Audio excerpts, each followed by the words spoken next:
Yes. Okay. Let me know that you're hearing me on TikTok. Caroline, are you hearing me on TikTok?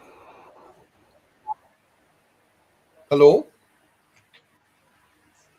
Let me see where let me pick up Caroline and all right, she's right here. So we are on the we're on the other page. Good evening to you, Caroline. How are you? Hi, good evening, neighbor. I'm doing great. Uh, How are are, you? are you hearing me okay? Yes, neighbor, perfectly fine. Okay. Well, thank you. Thank you. I hope you have had a great day and we're ready to roll. Of course. But neighbor, what's going on with the page? I'm not seeing not even my image on it. Well, I am seeing you quite okay. Oh, okay. All right, no problem. Yeah, I'm seeing you. Well, quickly, good evening, listeners. Welcome. Thanks for understanding the challenges we're having. We had to do the other page because we're having some issues with the previous page. So, asking everyone to tap the screen, share the live, repost the live, and please, neighborites, type in the hashtags and continue to tap and share and send as much roses as you can, please. Fantastic. All right. By way of the welcome to the program. Those of you who are tuning in on the various platforms, YouTube, TikTok, welcome. Um, by way of news, farmers are getting help after hurricane damage. The separate foundation, along with international partners, is distributing agricultural recovery kits to farmers. The goal is to boost production and support rural livelihood post disaster. There was a deadly shooting on the Mandela Highway today. One man was killed and another injured in a motorcycle driven drive-by shooting on the Mandela Highway. The roadway has since been reopened after police investigation. A truck carrying bottled water overturned near Miami Bay in St. Anne, and that is causing major traffic chaos in that area. There were no major injuries reported, but heavy traffic delays reported. If you're purchasing dollar today, the dollar is 158.21, 158.21 to the US dollars. And over in the Caribbean, Prime Minister Gaston Brown and the Antigua and Barbuda Labour Party scored a decisive election victory. Regional leaders, including Jamaica's Prime Minister, have sent congratulations. All right. So from rebuilding efforts to new laws here in Jamaica to major political developments in Antigua, we are keeping you posted. The Senate met today, but we're not going to go to the Senate. I believe that when we come here tomorrow, we're going to be on tomorrow, that we probably will do a special for you um, on that. But we're going to head over to the pages of the notes while we welcome everyone who is present with us tonight. If you are on YouTube, thank you so much. If you are on TikTok, a very pleasant evening to everyone.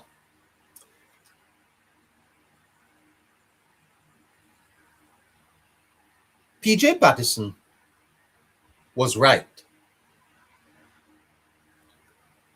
The fight for scarce benefit and political spoils has created hostile tribes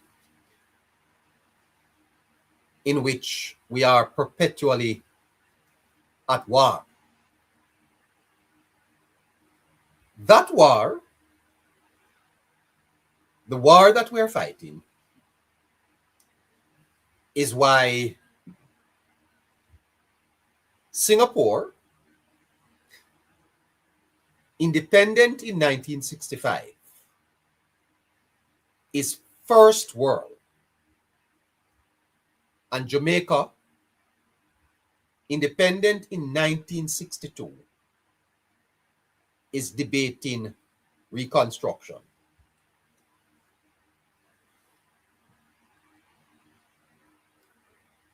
Our adversarial politics, and I dare say, led and perfected by the PNP, has not advanced the cause of Jamaicans. It has arrested it. When party comes before parish, when propaganda comes before policy, when we choose tribes over truth, we choose poverty over progress.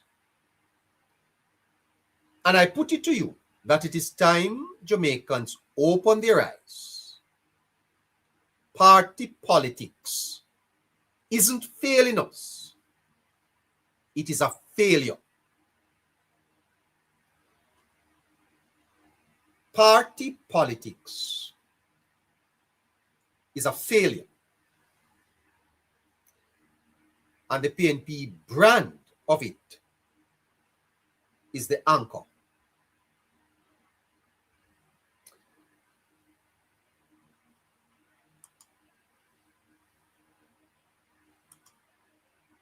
Mr. Partisan said it best. He called it the fight for scarce benefits and political spoils that created hostile tribes in which we are perpetually at war. Now look at this. Look at this. Singapore, independence, 1965. No natural resources, no bauxite, no beach tourism. Their GDP per capita today is 88,000 US dollars. Every citizen living in Singapore is valued per capita at 88,000 US dollars. That's the amount of money that an individual citizen is able to, spend. The value of their production. Jamaica, independence, 1962. Bauxite, beaches, brilliant people. You know what the per capita GDP of Jamaica today is? 6,000 US dollars. 3 years apart, 82,000 US dollars apart.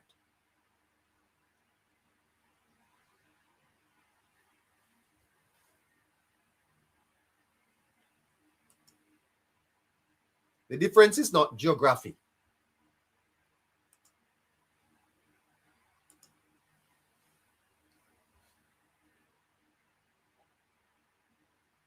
In 1970, the 1970s, democratic socialism, states of emergency, capital flight. We fought ideological war while Singapore built ports. In the 1990s, FinSAC, 18 and a half years of power, banks collapsed, but the party didn't. Because the goal wasn't growth, the goal was control.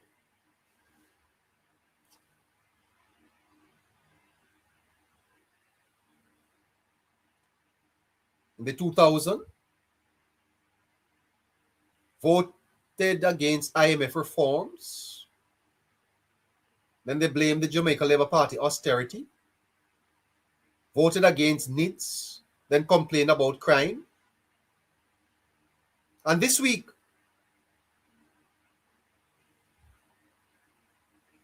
NARA is to rebuild. And they vote no. No. That's not opposition. That is the partisans' hostile tribe. If the other side propose it, you oppose it. That's the tribe of Mr. Partisan at work.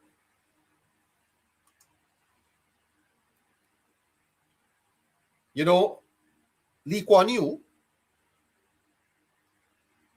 said that he believed in multiracialism and meritocracy. Singapore made decisions. We made enemies. They chose roads. We chose rhetoric. They chose housing. We chose hostile debates about Mace. They chose discipline. We chose indiscipline. So while we were laying fiber, or they were laying fiber cables, we were laying blame. While they were building HDB flats, we were building files at the Integrity Commission that go nowhere for 7 years. I'm going to get to that. Because if a system investigates someone for 7 years and can't lay no charge, then the system itself is a failure. Get into that. The scandal isn't that we are poor. The scandal is that we choose to be. We choose, or we chose, tribal war over national work. And the PNP, more than any other institution, taught us that politics is about who you are against, not what you are for.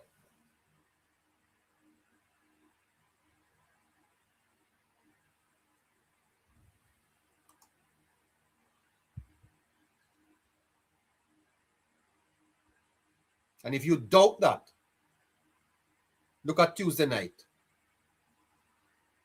A vote to rebuild Jamaica is a no.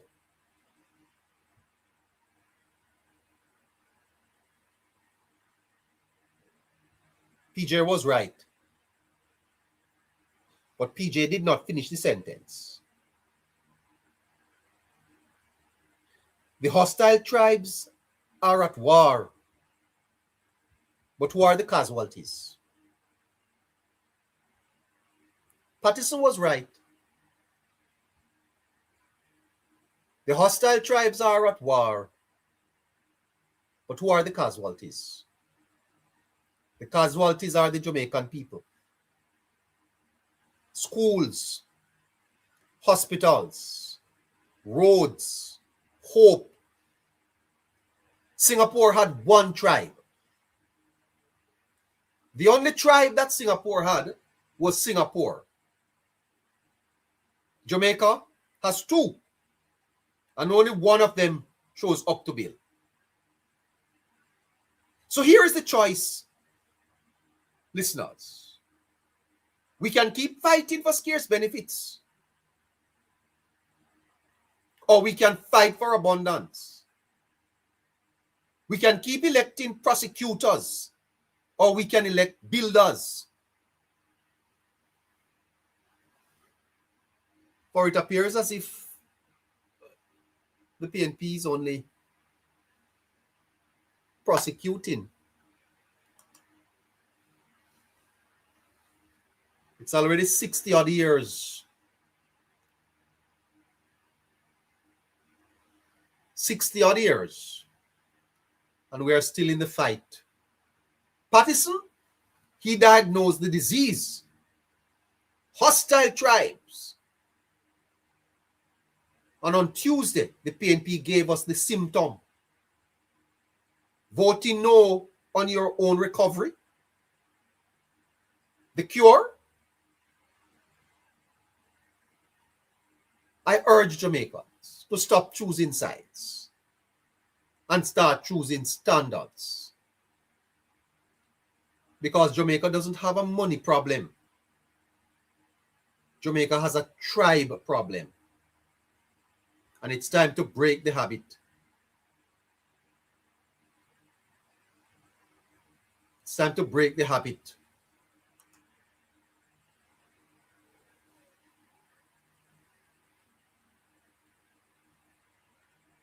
Both Singapore and Jamaica were poor. In 1965, both Singapore and Jamaica were poor. In 2026, Singapore is importing microchips. We export nurses. What did Lee Kuan Yew knew that we still haven't learned? And I will tell you that opposition is not a business model.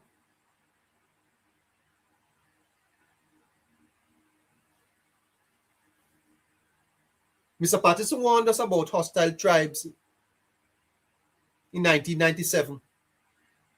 29 years later, his party voted no on hurricane reconstruction. 29 years later, his party voted no. And when one of the founding members warned about something, and that becomes a voting record, it's time for a new party or a new politics. Are we going to continue like this with the PNP? Because if the PNP refuse to change, then we need a new party. Because this type of politics cannot continue. If you can't vote yes to rebuild after a hurricane, what can you vote yes to?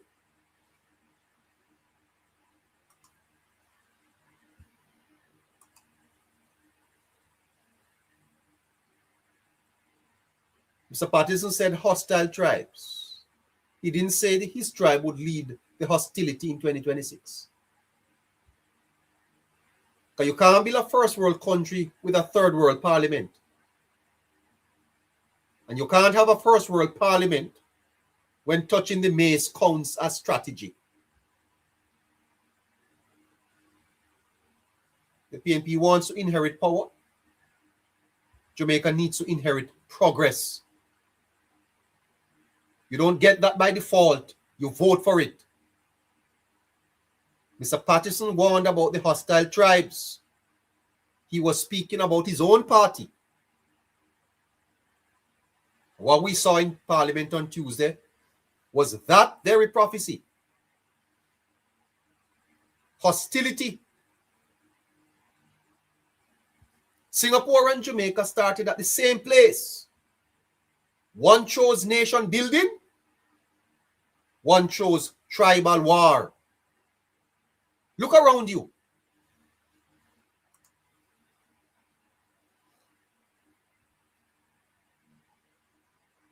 Which one did we choose?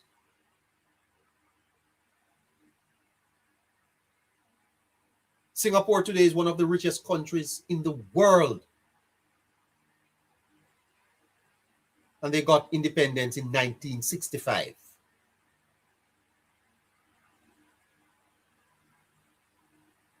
What do we want? Where is it that we are going? Which leads me to this. The People's National Party does not win elections in Jamaica, you know. They have never won any.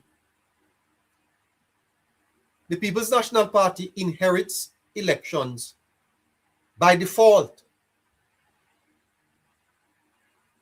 For 50 years, the PNP's electoral strategy has been psychological, not philosophical.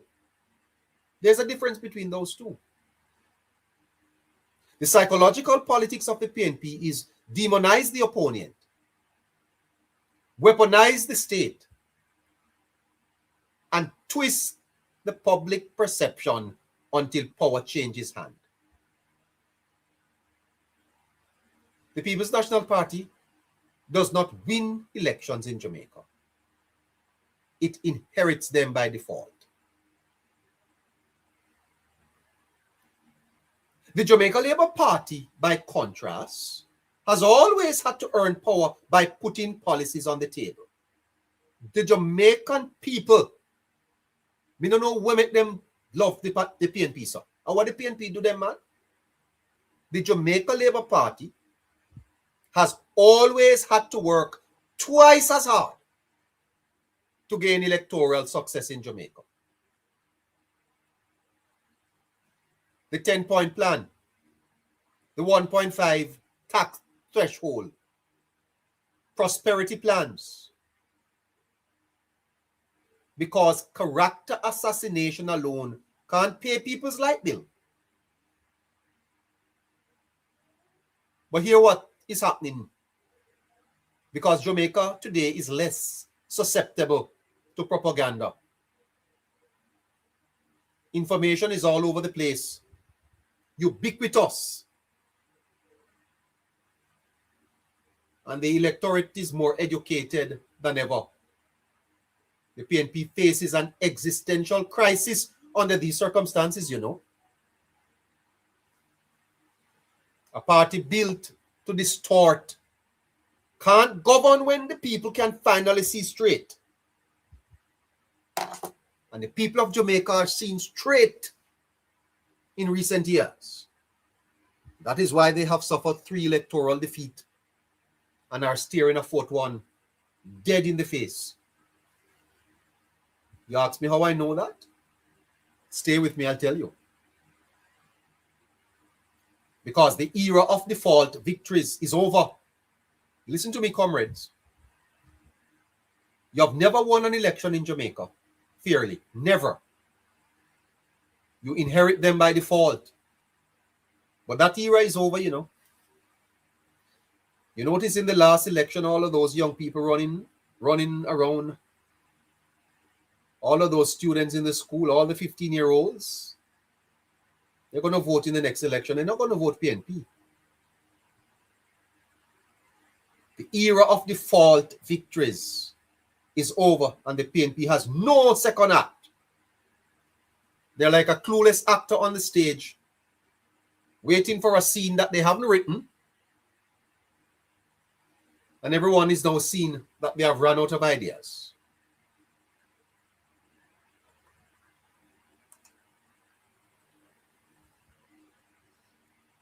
Let me tell you a secret about Jamaican politics as we welcome Member Harry. Let me tell you something about a secret about Jamaican politics. This is the Politics Plus program, Conversations That Matter. Let me tell you something about Jamaican politics. The PNP doesn't win elections. The JLP loses them. I'll say that again. The PNP doesn't win an elections in Jamaica. The Jamaica Labour Party loses the elections. Or to put it more precisely, the PNP helps them lose. Because for 50 years, the PNP has had one political strategy. The PNP only has one political strategy. Don't beat your opponent. Break him. The only strategy the PNP has is don't beat him, break him. Don't sell a vision. Villian. And you know, I discovered this morning by speaking to Scratchy. Scratchy showed me this today. And I promised him that I would punch it into my philosophical mind and come up with an answer. And I spent today looking at it. PNP have not really won any elections in Jamaica, you know. The only strategy they, comrades, have is break your opponent.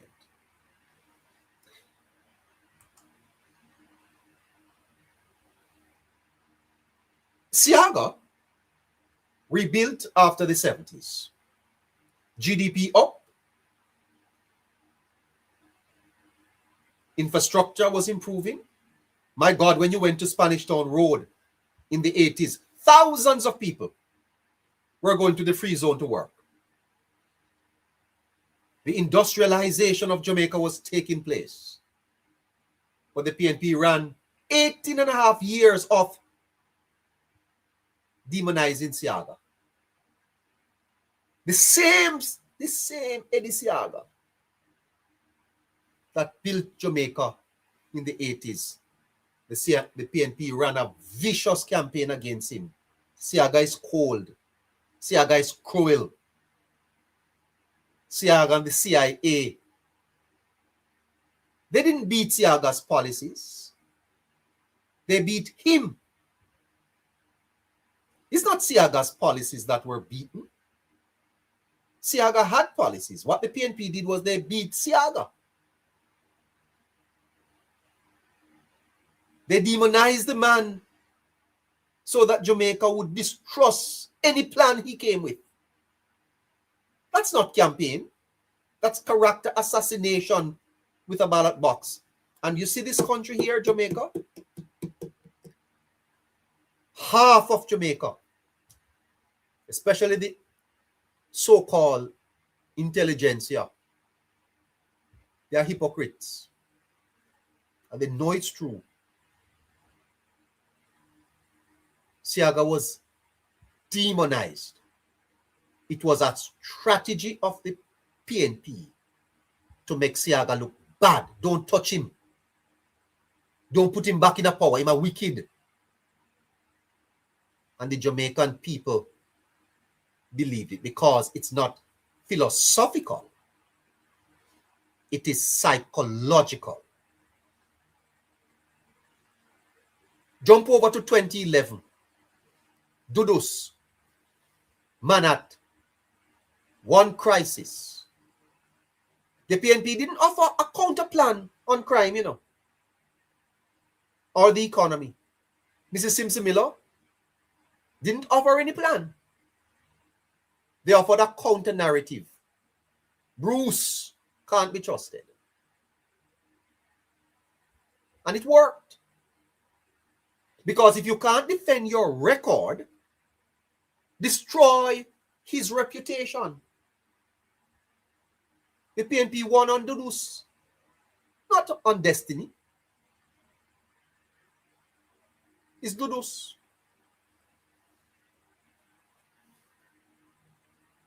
You're a student doing political science. You know where I'm going with this, eh?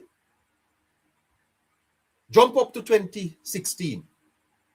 And what do you find? What do you find? And your wholeness. And your wholeness is under investigation. You notice the pattern? The PNP doesn't run for something. They run against someone. The PNP does not run for something. They run against someone. They run against Siaga. They run against Bruce. They run against Wholeness. The PNP run against someone. That's not a party. That's a prosecutor. The PNP is not a political party. Now, Some of my analysts have said they are a cult. I don't agree with that. I'm going to give them a more elegant, classical term. They are a prosecutor. PNP are a set of prosecutors. And the only platform for them is the witness stand. It's the Machiavellian philosophy. You know, Machiavellian said, it's better to be feared than loved. It's better to be feared than loved. The PNP read that and said, why not both? Make them fear the JLP and love us by default. So when you hear this nonsense in Jamaica, but it is PNP country, not no go so, you know. Not no go so. That's a psychological control Asking everyone to repost the live, please. Of the people. That damn thing has been broken. And that's why the PNP looks so hapless today. The old Machiavellian dogma of it's better to be loved, better to be feared than loved.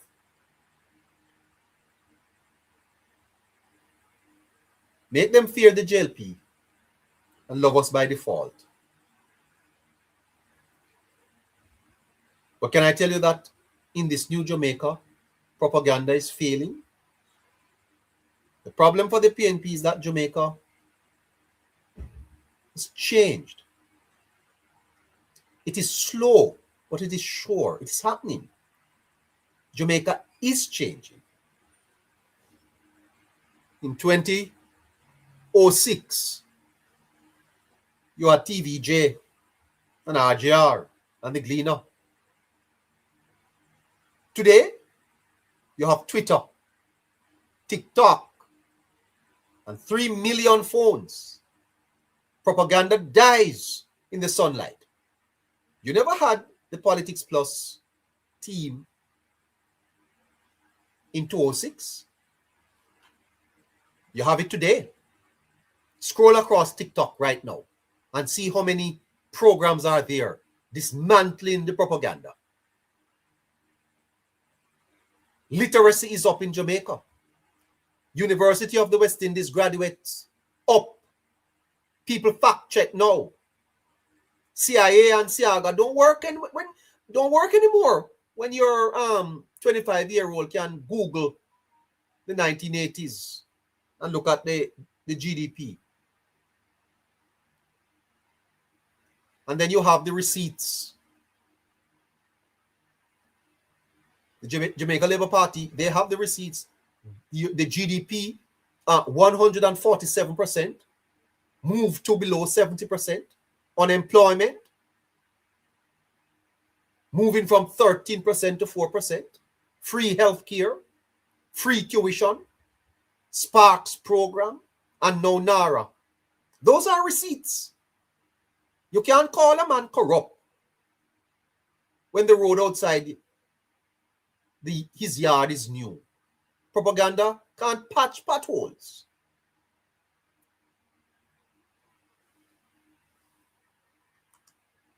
The People's National Party mastered 20th century politics. Control the message. But this is the 21st century. The people control the phone. And the phone shows the progress. Oh, what a tangled web they weave when they set out to deceive. How them going to manage? Story come to bomb. Because if your strategy is to make people hate the other guy, what happens when people stop hating? What happens when you ask, but what will you do? And so we saw that on Tuesday night, you know. NARA, reconstruction after Hurricane Melissa. The JLP says Here's the bill. Here's the plan. The PNP said no. No alternative. No amendment that passed. Just no. And then Mr. Crawford sues the government for education that is already free. What an absurdity. That's a party with no policy muscle. But when it comes on to the propaganda muscle, we've got that. And in a Jamaica that can Google, that muscle has grown increasingly weak.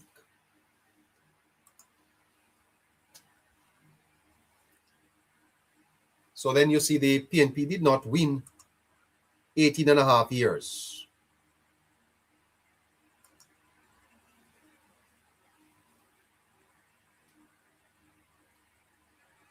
Because you can default your way to power when the people are no longer,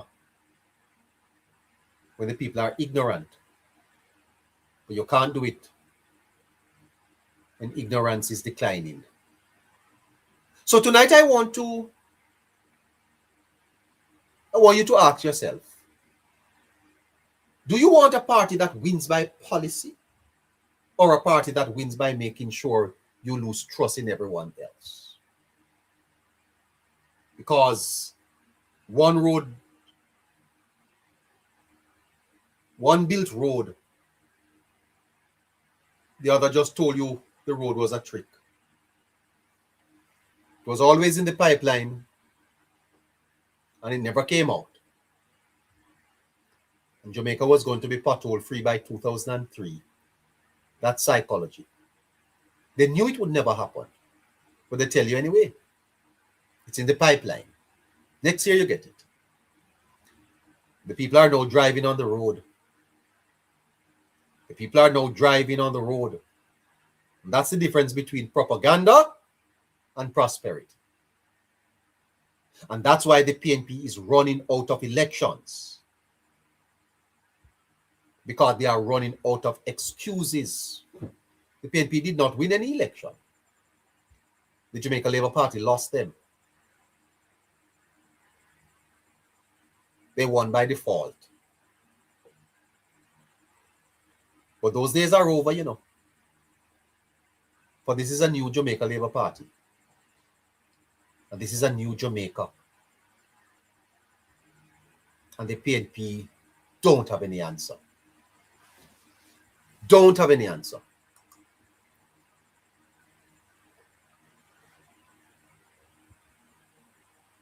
(1989) default. 2011 default.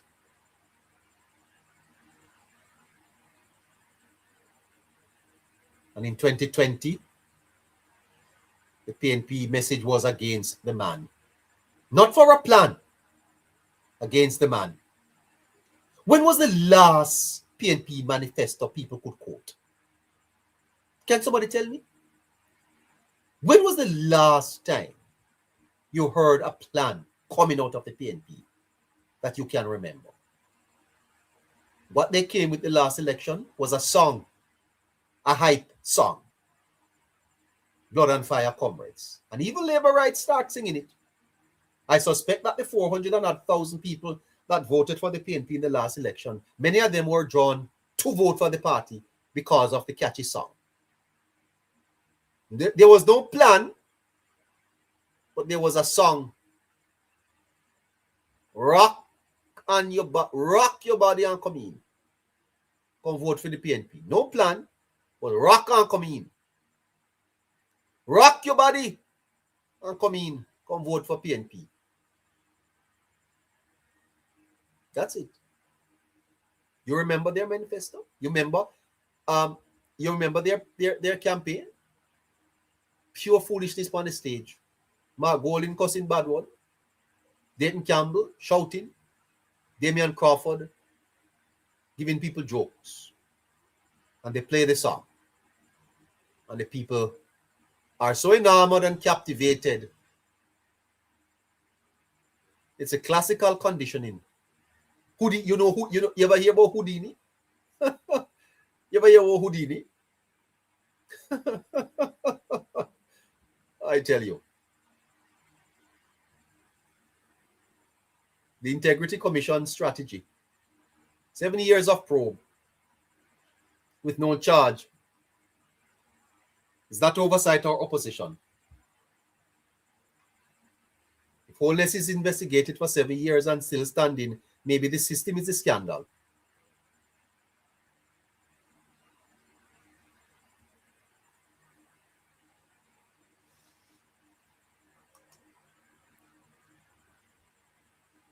Please tap the screen and share the live, please. And remember to repost. PNP doesn't win elections.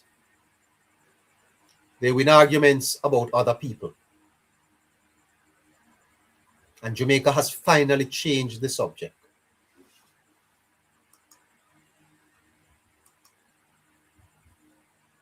Jamaica has finally changed the subject. Harry, are you there? How are you doing?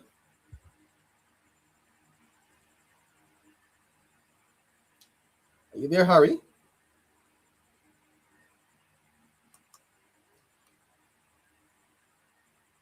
I don't think Harry is hearing me just yet. Hello, Harry?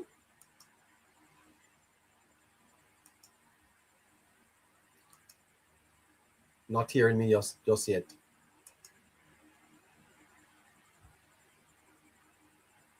Give us a little minute there, make us get Harry in.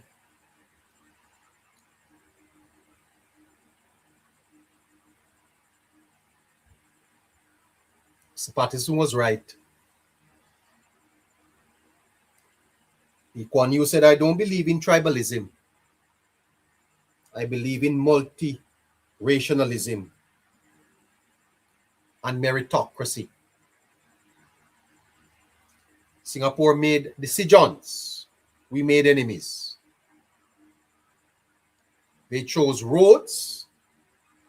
We choose rhetoric. They chose housing. We chose hostile debates in Parliament about Mace. Jamaica, it's time to open your eyes. Party politics hasn't taken us far because it never was meant to. It was meant to take the party far. And if you doubt that, look at Tuesday night. The fight for scarce benefit and political spoils was on full display, but not on the side of the Jamaica Labour Party.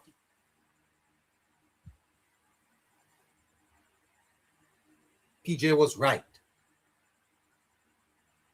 But PJ didn't finish the sentence. The hostile tribes are at war, and the people are the casualties.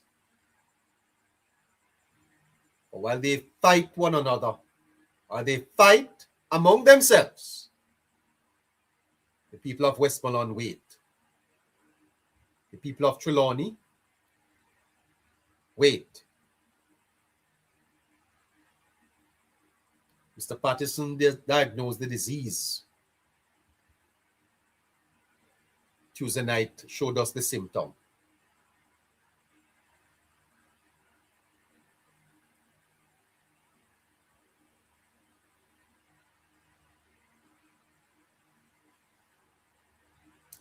Where do we go from here? Where do we go from here? Are you there, Harry? No, Harry. Mabel, we're having... Okay, he said he's hearing now. Go ahead. Yeah, are you there, Harry? Yes, neighbor. You hearing me now? Yeah, ma'am. How are you, sir? I'm just a little tired, neighbor, but everything else is good. You're a little tired, but everything else is good. Yes, neighbor. Yeah. Harry, even as we continue to press home this point of the Nara reconstruction, I had to go back to Singapore today, Harry, and I found out, Harry, that in 1965, Singapore got independence. But Singapore today, Harry, is very much alive and economically strong because they did something that we did not do, Harry. They came together. And although some will say that the Singaporean model includes some suppression of rights and the opposition, but it worked for them, Harry. Now, here we are in 2026. 2026, Harry. 63 years after. And our political process, led by the People's National Party, is opposing the reconstruction of Jamaica. Isn't that woeful, Member Harry? Good night, neighborites. Good night, YouTubers, TikTokers, Caroline, everybody, Shafreen. And good night again, neighbor.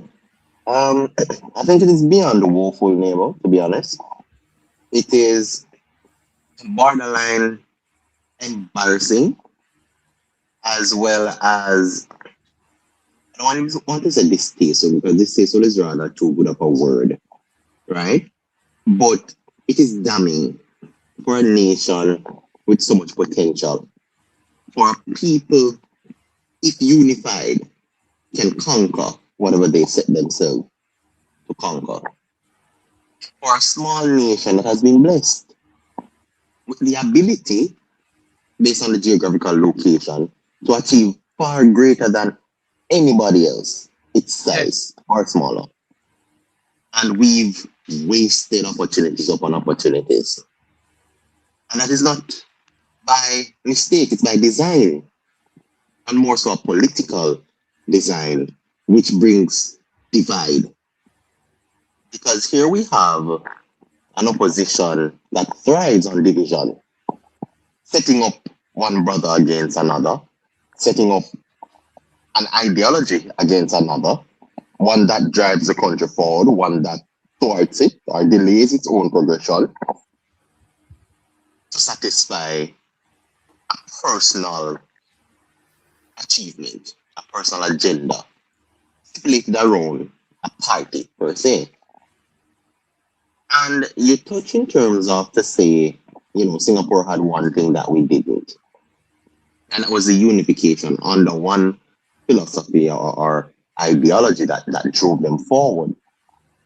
But I look at it to say, neighbor, the self-interest of individuals to govern and to have power hurt us. And it will always hurt you more than it will propel you forward.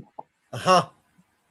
And the important part of that division, which serves the agenda of a party over its people, is not just to get power, but to wield the wand of power around the necks of who they should be bringing into the quote-unquote promised land. But all they get is promises with no results, or very little thereof, some may say. And sometimes I think the major difference with us and Singapore, neighbor, is that their leaders knew what the country needed and how to get there. Some may say, of course, suppression and so on. But here's the difference. If you give people total freedom, they will choose and do things that hurt them before they realize. It will take away from them having any form of guidance, because those who say, suppression was heavy in Singapore, you can look at it as a form of guidance. It's like having children, neighbor. You've got your freedom. You don't know what to do with it. You've never been freed before. And as such, you're like a child. You need guidance. And of course, a lot of times guidance can be misled or misread as oppressing the freedom of expression of an individual. But I think China has the best model of this name in terms of what they do. And I'm sticking with the analogy of kids. They curve them in such a way where they let them do what is needed, the necessities, to then, when they get older, they're more productive, they're more efficient, they are one in terms of quality experiences over quantity of experiences. Because the more you expose yourself to is also, in order to get experience, you may also expose yourself to damages. And if Yes. you don't know how to handle it, you will always get more damage than the end result you're looking for. And that doesn't speak well for our people, and that's what we're seeing in Jamaica. I believe it was Morgan who, I believe Marlon Morgan, no, it wasn't Marlon Morgan, Lester Morgan who was on the show a few months ago, neighbor. Mm-hmm. So Jamaica is one of the freest nations in the world. And we've seen in terms of what that has done to Jamaica right after it gains its independence. Yes. You are so free, and again, you don't know what to do. You've never been freed before, but you are free physically. Mentally, you're immature. You're a toddler, and you need that level of guidance to develop you. And if you let people of that nature guides you, then we end up with what Jamaica got for over 18 years. And as such, as we become a little bit more mature and understand who we are, the advantage that has been taken of us because you didn't know, you were gullible, naive. As you're exposed now, which is today's electorates, you mentioned, they would can backtrack, they can have the receipts, they can fact check you. That is a step in maturity. And as the people advance in that state, the one who then wielded the power to suppress and control Uh-huh. has to now recede. They are slowly not just being archaic, but becoming obsolete. They're running out of ideas because they've stuck with the same script for decades. Man like this, man like that. That's all we're hearing, despite Mark Golding is the leader, right? No new ideas, nothing to bring forth, nothing to push the country forward, nothing to advance its people. All we're hearing is who have 28 bank accounts, who don't have integrity, but no plan for modern day to appeal to the people and what they require. Instead, they go back to the whole aspect of emotional attacks, appealing to the emotions, which is the one trick thing. So they themselves have not evolved, and as such, they want to take Jamaica back to a period under disguise. And that is, the curtains are coming down on them in that regard. And they're struggling to, I don't want to say rebrand themselves, but they're struggling to appeal to the electorates now. And as such, that's why they stick to the 401,193,000 persons that voted for them. It's by design. And it is a desperation from them. They're desperate because their tactics and what they're known for no longer works. They can no longer assassinate characters of leaders, of visionaries. And you mentioned Lavandra Holness, Bruce Golding, and the main visionary of the time, Edward George Siaga. That trick doesn't work anymore. Not just because the people are seeing beyond it, but also the leaders have learned how to deal with it. Yes. And Dr. Andrew Holness has dealt with it 3 times. Yes. And he has become victorious 3 times. And it's not that he's victorious 3 times. They have changed the leader, but the tactics remain. And he have beaten three different leaders. And I know the laborites listening will say, well, he's going to beat a fourth because they don't believe Mark Golding will be there 2030 or 2029. But the point is, when that time comes, no pun intended, it's going to be the same tactic, but maybe a different leader. And that speaks to an opposition that holds no place in Jamaica, in modern day Jamaica. They offer little to nothing. And that is how Jamaica is shaping up. Because we didn't do it like Singapore. We didn't take the blank slate of the people, right? Which Singapore, Lee Kuan Yew did. The people was a blank slate. I go back to it. They didn't know what freedom is. Because that generation that was there really didn't, they were born into slavery per se. So they never lived one day free. And it takes a visionary and a leader to paint a beautiful picture. Sometimes the curvatures are hurts. What that looks like? It looks like what we did when we got hit by the worst recession in 100 years. That is a picture being carved, penciled out, outlined, to then paint within the lines. Lee Kuan Yew did that earlier with Singapore. We're doing it later because we've wasted the blank canvas, thinking it will always be blank. And they're controlling what is on that canvas. But as people grow and evolve, that in its entirety, neighbor, becomes harder to put a beautiful picture on because you have too much demarcations on it. Yeah. And no, Harry. Mr. Patterson said it best. He called it the fight for scarce benefits and political spoils that created hostile tribes in which we are perpetually at war. Now look at this, Harry. Singapore independence 1965. No natural resources, no bauxite, no beach, no tourism. GDP per capita today, 88,000 United States dollars. Jamaica, independence 1962. Bauxite, beaches, brilliant people. Our GDP per capita, 6,000 US. 3 years apart, Harry. $82,000 apart. The difference isn't geography. It is what did we do that they did not do.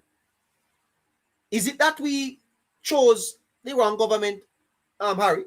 Why Singapore? Why did Singapore advance and we are still $82,000 in GDP behind them today? Is what them have that we don't have, or what did we have that they don't have? Neighbor, they had a leader that went about his way to study other countries. It's by no mistake Lee Kuan Yew came to Jamaica. We're one of the models. He did so with another country. I don't remember the name right now. He exposed himself to elements as to how to move his people. His only resource, and the most critical resource any country can have. He identified that and knew what it was. He saw if that he empowered this resource, the fruits of the seeds planted will germinate. Maybe not in his time, but Singapore would rise pretty much like a phoenix from the ashes, neighbor, because they were nothing. Comes to Jamaica, what did we have? A fight for power. And to get power at any cost. And by any cost to mean, neighbor, you would have known it very well. The war and strife in the 70s, 80s. One of our worst elections was within that period. Bloodshed of Jamaicans. Not divided by party lines, but divided by ideologies imprinted on them. To see anyone who doesn't agree, not as just a disagreement, but a threat to to the existence of the other. So we created this internal warfare politically that spilled over, not realizing that this was no different from us fighting colonial warfares. Because if we take it back that time, that is how a lot of well, the Maroons, they ran away and so on, and they fought, our forefathers fought. And we brought that over into self-governance. That hurt us. It stopped Jamaica with all its resources begging to be used in the right way. People begging to be advanced, not knowing how to do it. And leaders caught up on, I want the power to rule, not the power to advance the people, bring the nation forward. We had Manley who just wanted power. We had Edward George Siaga, who saw the people as the most precious resources and tried his very best. But again, he was demonized because the people did not understand what they needed. And that was a problem. The People's National Party knew how to control that, but they didn't know how to grow a country, how to use its resources to advance its people. Advance its pockets and lines, yeah, sure. Because that is why they practice the politics of who get what, when, and where, the distribution of politics. And you mentioned in terms of distribution of resources, and you mentioned how PJ Patterson thought, because he's the only prime minister I know of very well that whenever he wins an election, he starts a campaign again immediately. And if you have a party running the country like that, neighbor, then nothing else matters but being the head of it. It doesn't matter what state the country is in. As long as I'm ruling, I'll stick with it. And that is damning for Jamaica. It is what has kept us apart as a people first, and then as a nation. Because dividing the people is crippling a country. As long as we're this divided, mentally and psychologically, we cannot advance. Doesn't matter what you do physically. You could have the best infrastructure. As long as the people are divided, name, and don't buy into the one dream, one goal, and that goal is to have them better themselves under a system and under a unit where everyone benefits, not some, where resources are ubiquitous right across the board, where equity is valued over self-interest. Yeah. And all of those things Jamaica had didn't achieve it. Yeah. So Harry, to press in here a little bit more, Mr. Lee Kuan Yew said, I don't believe in tribalism. I believe in multiracialism and meritocracy. Singapore made decisions. We made enemies. They made some different choices, Harry. So the scandal isn't that we are poor. The scandal is that we chose tribal war over national work. And the PNP, Harry, more than any other institution, taught us that politics is about who you are against, not who you are for. Isn't that what came out of the parliament on Tuesday, Harry? And is this not a further underlining of the fact that if we do not put the tribalism behind us, then our progress is going to be slowed as a nation? The people of Jamaica need to make that point and understand it. And I think you were speaking to that very point in your monologue last night. Definitely, neighbor. It is actually a reinstating of that fact. Yes. And I don't think the People's National Party realized that was what they were doing, right?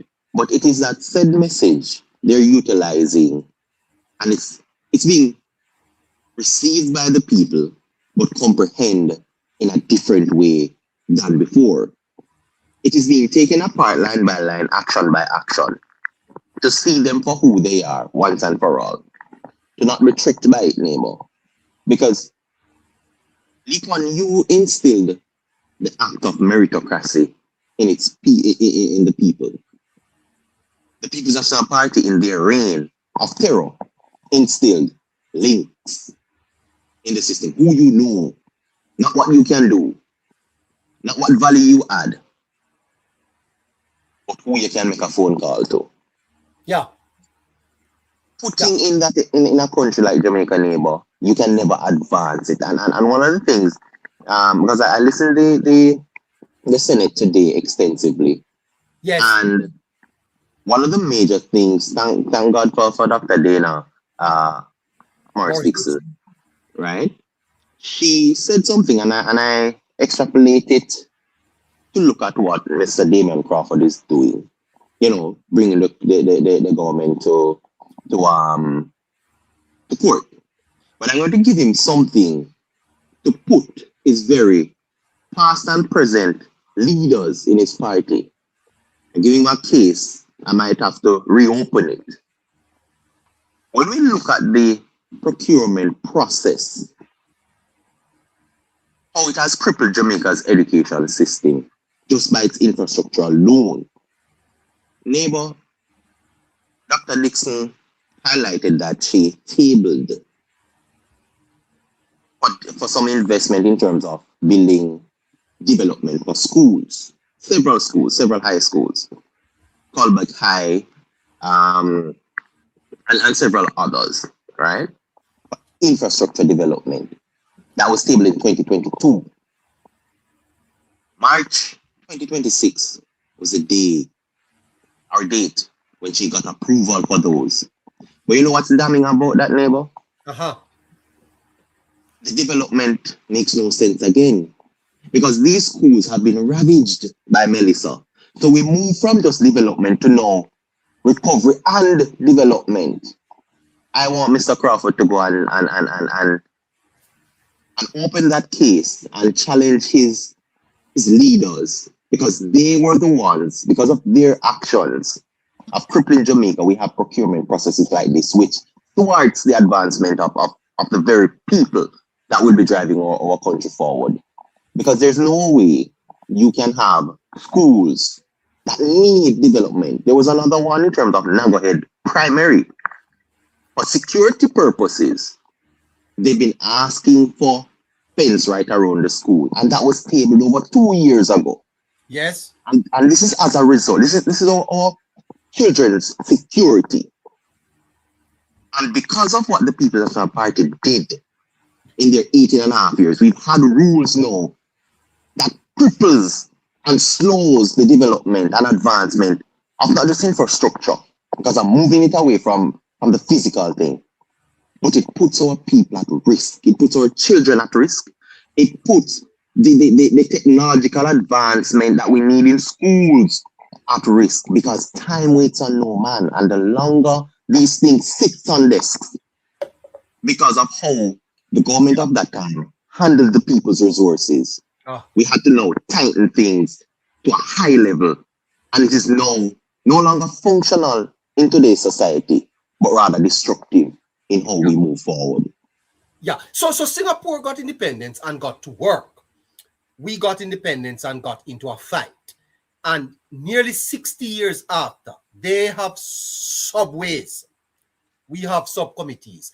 Harry, I wonder if the audience, because I know that these kind of discussions can be a little bit boring sometimes, but I think it is so important, because it something has got to change in Jamaica for us to recognize that we need to move it on. There has to be something happening in Jamaica for us to understand that we need to get on with this. Harry, I mean, $88,000 compared to $6,000 in terms of GDP. Two similar countries that got independence, well, not even similar, but got independence at the same time. 3 years apart. Mm-hmm. Yeah, because they went to work. Harry, we are still fighting, because what you see in the parliament on Tuesday was the fight We have not yet even agreed on a development plan for Jamaica after a devastation, after a hurricane. We are, Harry, our people are impatient of the fight now, man. It is, I don't want to say, time for it to end, the neighbor. And the only can be it can end by the people of Jamaica applying the pressure to the opposition Uh-huh. to either step up or step down. And step up to the plate is what is required. Because we wouldn't want to have in democracy, having an opposition is key or is an important factor. But if they can't, and if they're going to continue on this trajectory, just to get power, then they have to step down and step aside. Because no longer it is a time in Jamaica's history where if we get this wrong, we recede almost back to independence days. And here's why. Yes, we may have big pretty buildings and all of that. But economically, psychologically, socially, all of the allies, if we want to put them together, we would be significantly behind even further because the world moves forward. The world keeps advances, keeps taking 1, 2, 3 steps, Yes. and we keep doing the mock shuffle and then take a step backward. Yeah. So Harry, Mr. Patterson warned about hostile tribes in 1997. Mr. Patterson warned. 29 years later, Harry, Mr. Patterson's party voted no on hurricane reconstruction. Is that not a disappointing thing to report, that at a time when Jamaica ought to be united, right? It's time for a new party, Harry. Is it time for a new type of politics, or is it time for a new party? Can the PNP really be the opposition, or should Jamaica consider a new party? Well, it would be hard for a new party to come up, neighbor. Maybe it will be the neighbor rights party. We don't know. But when we look at it, they can be who they want to be, neighbor. But the people of this nation have to wield the power that they have. And the power they have is right at the ballot box. The power that they have is supporting programs like this. The power that they have is to even take to the streets to demand the opposition to step up or move away. So the desperation mode as to what is happening with the opposition now in our politics, neighbor, is to have that self-interest come back up. They're fighting tooth and nail for that, not for the people. And it is hurting our politics, but more so it is hurting our country's recovery. Not even to build forward, but the recovery as it stands. Melissa was no joke, despite the opposition taking it for a joke. And that is a serious thing that people need to look at. What we saw in Parliament wasn't just a vote no. It was a vote to say to the people, we don't care what you think, we're doing what we want. Yes. And that, the people don't need a bigger wake-up cry than that. You don't need them to tell you twice. There's a thing when them say, don't let somebody tell you no twice, neighbor. I don't think the nation needs something else. We see people toying because they don't get their way. Like kids, like toddlers. At a moment that is critical to the existence and advancement of a country, of a people. That what we saw in Parliament was not an opposition, neighbor, that believed people are suffering as they profess in conferences. Because people can't be suffering, and you have a bill of this nature to not just get those people back on their feet, but to let them step into the new Jamaica that is coming, with or without them. But it's best to have them there. And you're there playing around. Oh, because I'm not being heard, so I'm going to kick up rumpus. I'm going to disrupt a critical moment in Parliament. that is something in which the people of Jamaica need to apply a lot more pressure, neighbor. And that pressure, I think, should be unwavering. It should be continuous. Almost as if the people is a party themselves. Uh-huh. Think of the people driving this day for day as if they are in campaigning mode. It should not lift.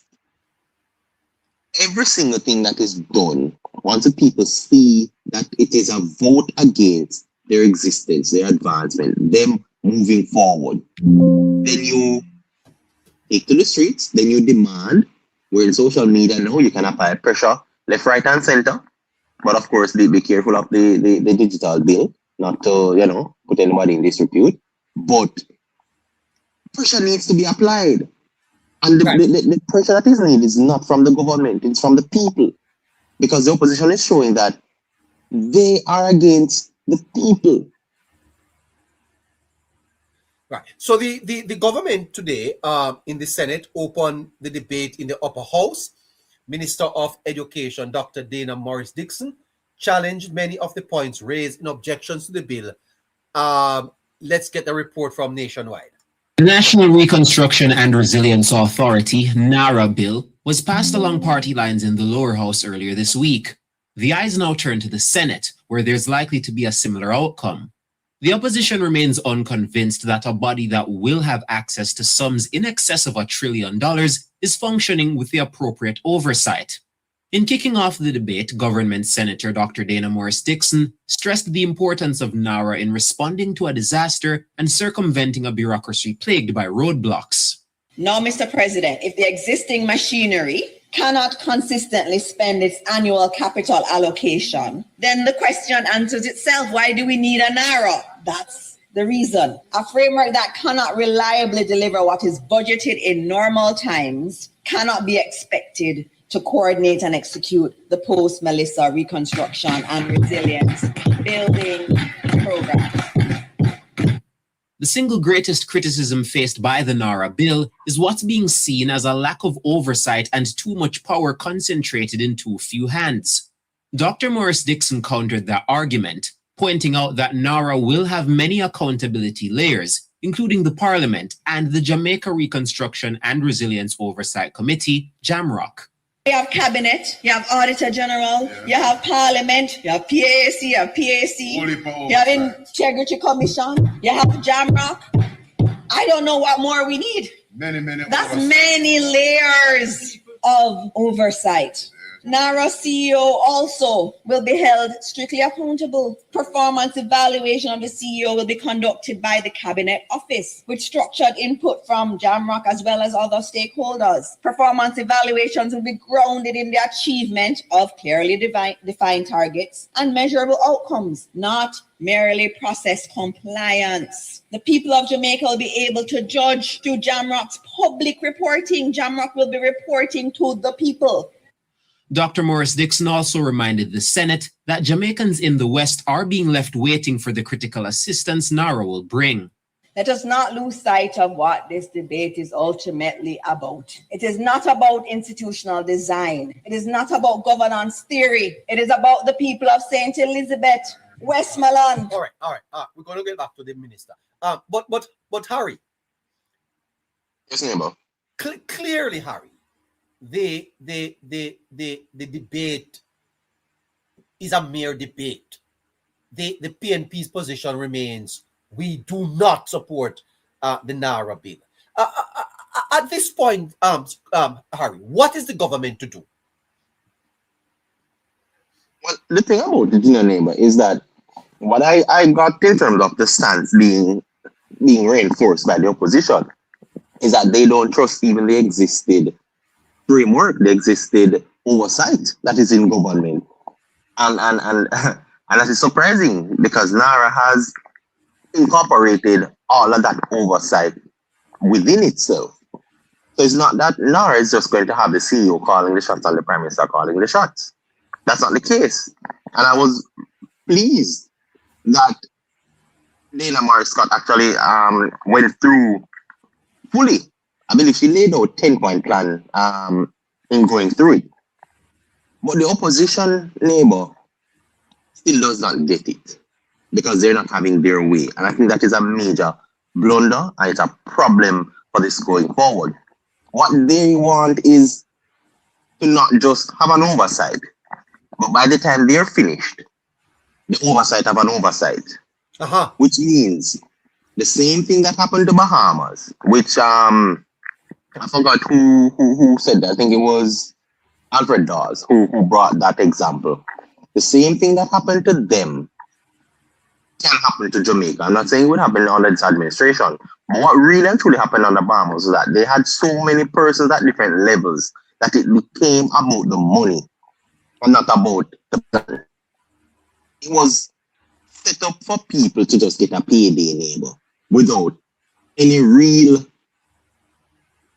variables, any real index to judge whether or not a good job is being done in its entirety. NARA, however, combats that and has that right throughout. And NARA is also trusting the existing bodies within ministries, within Parliament, because of course NARA is still answered to Parliament, and you can now see where it is open to even the public, because whatever is done, real time will be published, so the country can see it. Which is, you can't get a higher oversight than that, neighbor, for the people to see exactly what is happening. The Prime Minister become mired. Let me just say a few words quickly about NARA, because there's a lot of misconceptions. Deliberate. Right. So the Prime Minister is attempting to clear up some of the misconceptions, and I think Scratchy, Harry, what we have to do is to focus on the facts, and on this program here, conversations matter. Let's listen to the Prime Minister as he clears up some of the misconceptions surrounding NARA. Let me just say a few words quickly about NARA, because there's a lot of misconceptions. Deliberate misconceptions to choke out NARA. You know, the assumption that somehow the government is trying to create a project that is lacking oversight. Listen, the greatest risk to the government would be for anything untoward to happen under NARA. It is not in the interest of the government to create weak oversight for NARA. It's not in our interest. And even if it were in our interest, I wouldn't do it. Secondly, the other great threat to NARA. Oh, all right. So Harry, the Prime Minister, they're saying that it would hurt the government if NARA did not have the requisite oversight. I agree with him. 100%, neighbor.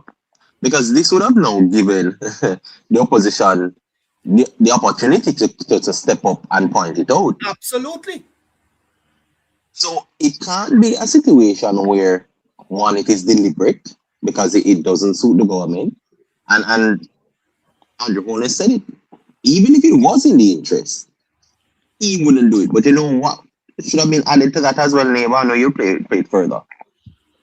Is that the overseas bodies that is lending this money will not have it. And as such, they would have either be pulling off funds or further fiscal agreements that would be required, that would be placed on Jamaica.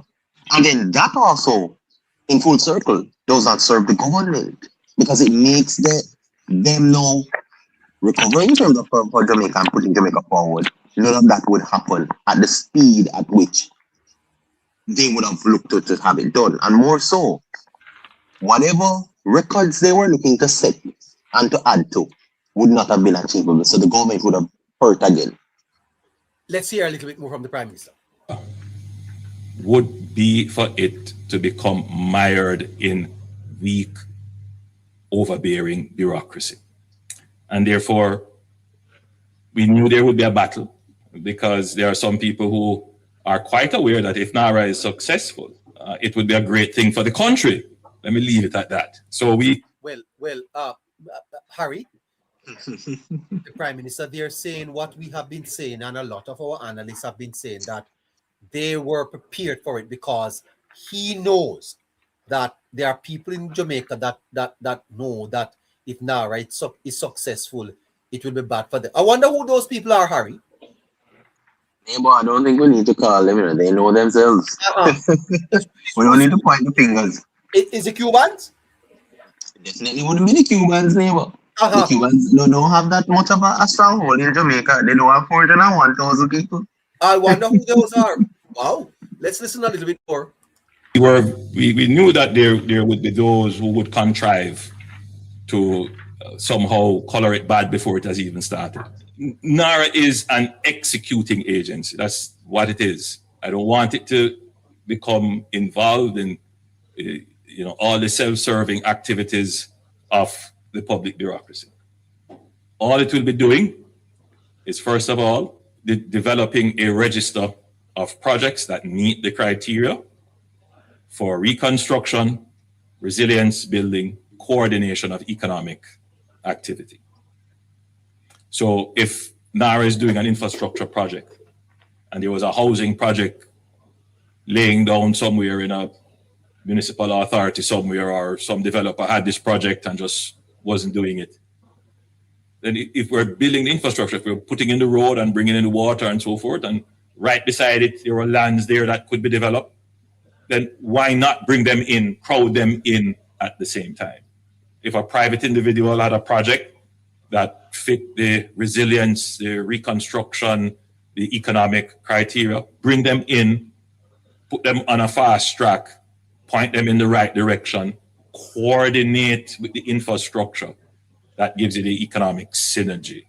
That's the idea. So that's the first thing that they will be doing. And that's going to be pretty intensive in, first of all, going around the country, explaining the projects that the government will be doing, getting public feedback, giving the public information, and there will be a kind of investor roadshow. We have set the bar to be 15 million US dollars, which is about what, a billion Jamaican dollars, somewhere there about, of investment. If you come on board with that, we can move you forward, and let's move together in a coordinated way. That's the idea. So this notion about lack of transparency and nobody will be consulted, why start there? Why take a negative view as if we want the thing to fail before it has even started? I mean, there's nothing wrong with being constructively critical, but there's everything wrong with being deceptively critical. So the project can't be successful without consultation.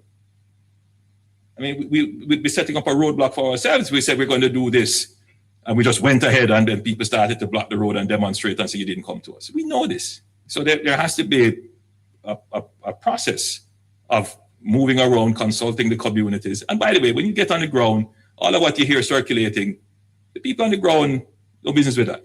They want to know, you came to me, you tell me when my road is going to be built, when my house is going to be relocated, when this is going to be happening. People want results. And that's in week. Let me just say a few words. Sorry, Harry. What's the name? The Prime Minister is correct that the people not interested in the politics, Harry. The people want results, Harry. The people who have their roofs still off, no business with what is happening and all of that, Harry. Is the Prime Minister not correct? He's 100% correct, neighbor. Because the people overbearing bureaucracy and that anything of this nature on a previous government would not get the result at the time that it's required, right? And that leaves the people very much vulnerable and the country overall defenseless. And NARA is addressing the pressing issues, the elephant in the room for decades. And the opposition wants to be, as the Prime Minister puts it, critically deceptive. So much, neighbor, that they have gone to the extent to say and paint the picture that NARA is the one who will be having the money. NARA is not that machinery. It is distribution in terms of finding the right projects, opening up investors locally and abroad, because it's not just the $6.7 billion US that will be caught in this, but to open up opportunities for each and every one that is a part of it, that wants to invest in Jamaica, right? But because of the bureaucratic process, which turns away people and investors time and time again, which slows down the advancement of people and the development of the country, infrastructural wise and other, right? That is what NARA is addressing. But NARA will not be the standard in terms of to change everything, every process. It is not there for that. It is allowing a lot of process for the people to move forward in a timely manner to get the job done, to give you the results. When we say we're going to do it in 10 months, you don't look upon it and say, you mean 10 months later, you come from them and say, nobody has signed the paper yet.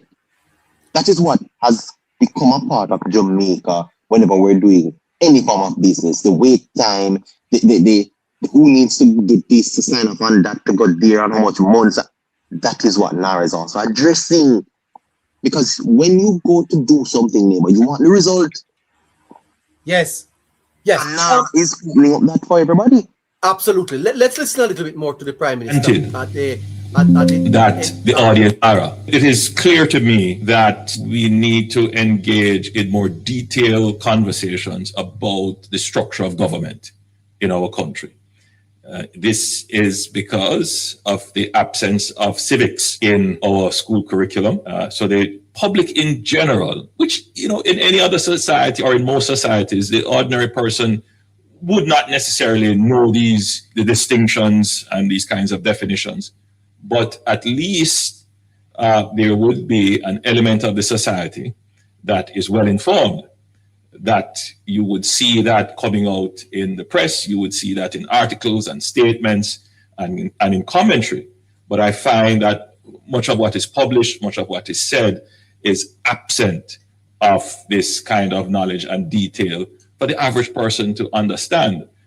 Because in the absence of the information, all that there is speculation, and oftentimes it is unhelpful. I've always said this, we live in a world where there is an abundance of information, but very little knowledge.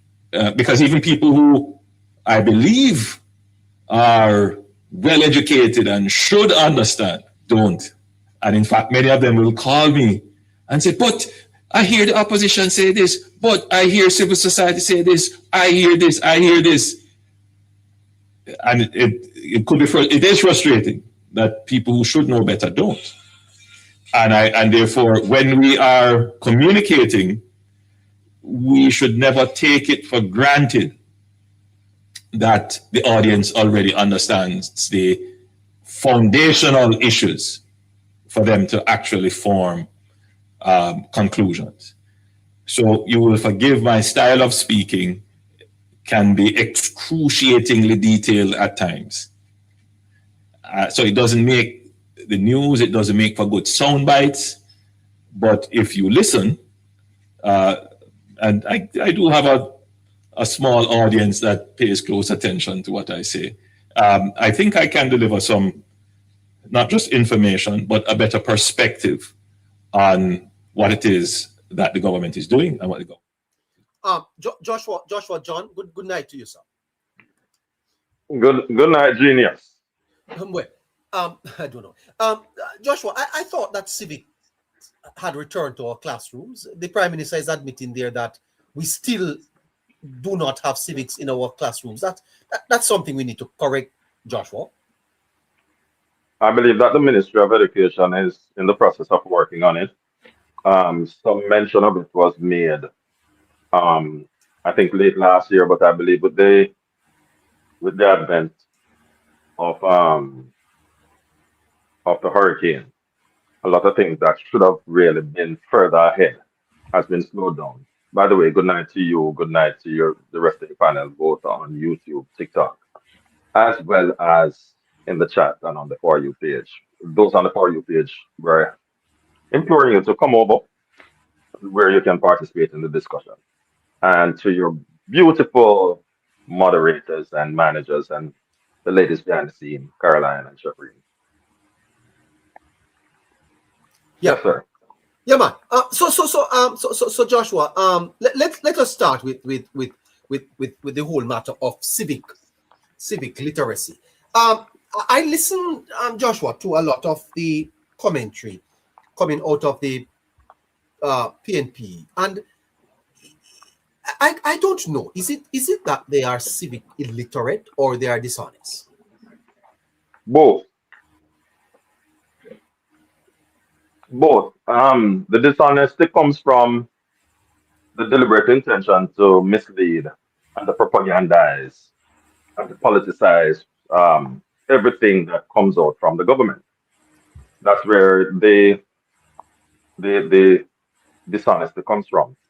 So it's not that they don't know altogether, it's not that they're ignorant altogether, but where they have knowledge, even in spite of the knowledge that they have, if the people know exactly what is happening, there are two things that is going to happen. They will have a better understanding of the government's plan going forward. And because of what is being explained, there will be a greater buy in.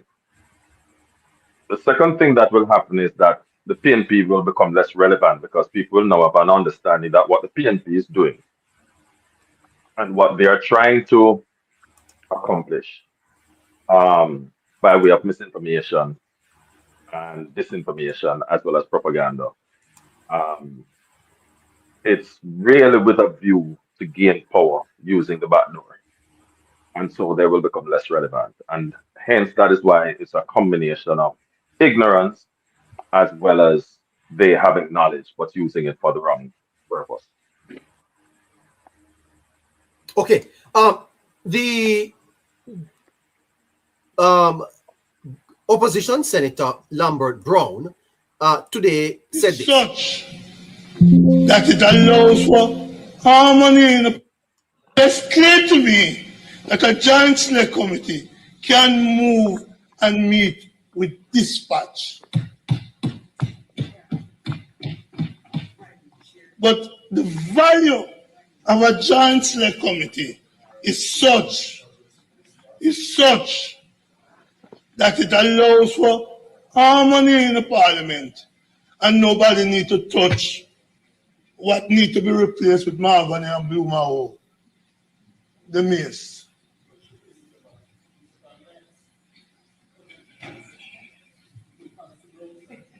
I am allergic to the colonialism. That is why I want blue maho and mahogany. Blue maho and lignum vitae.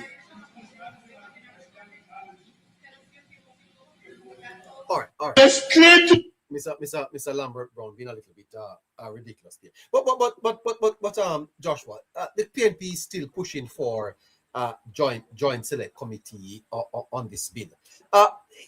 You know, Joshua, I don't know why I'm having a difficulty even appreciating the continuing discussion of this narrative. I get a little frustrated, you know, Joshua. Why are we debating our reconstruction? You know, earlier, Joshua, I spoke about the Singaporean advancement. They made some choices, Joshua. We're still fighting. We're still fighting the tribal wars here. We have to understand, you know, is that the PNP major in eloquent fallacies, right? So they're eloquent, but they're really saying nothing. That is what the PNP major in, right? And the reason for this is that eloquence sounds like you know what you're talking about, but when examined under the microscope, it the recognition is glaringly true and potent that they know nothing at all. PNP has never been successful in moving Jamaica forward. You know, for those who disagree with me or disbelieve what I'm saying, the data is there to prove it.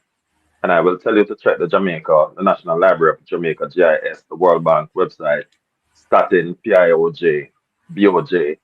I'm giving you sources that you can check. Lena is no longer reliable because they're removing the information, right?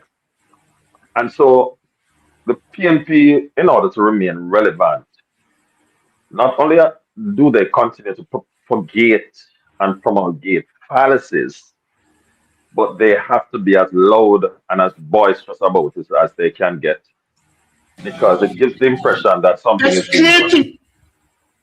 Sorry, go ahead, Joshua. Right? Because it gives the impression that something is being done, when in truth and in fact, a lot of movement is happening and a lot of sound is being heard, but nothing else is behind that.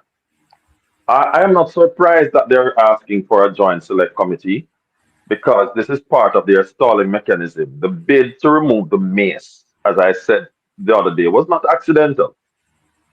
It was never accidental.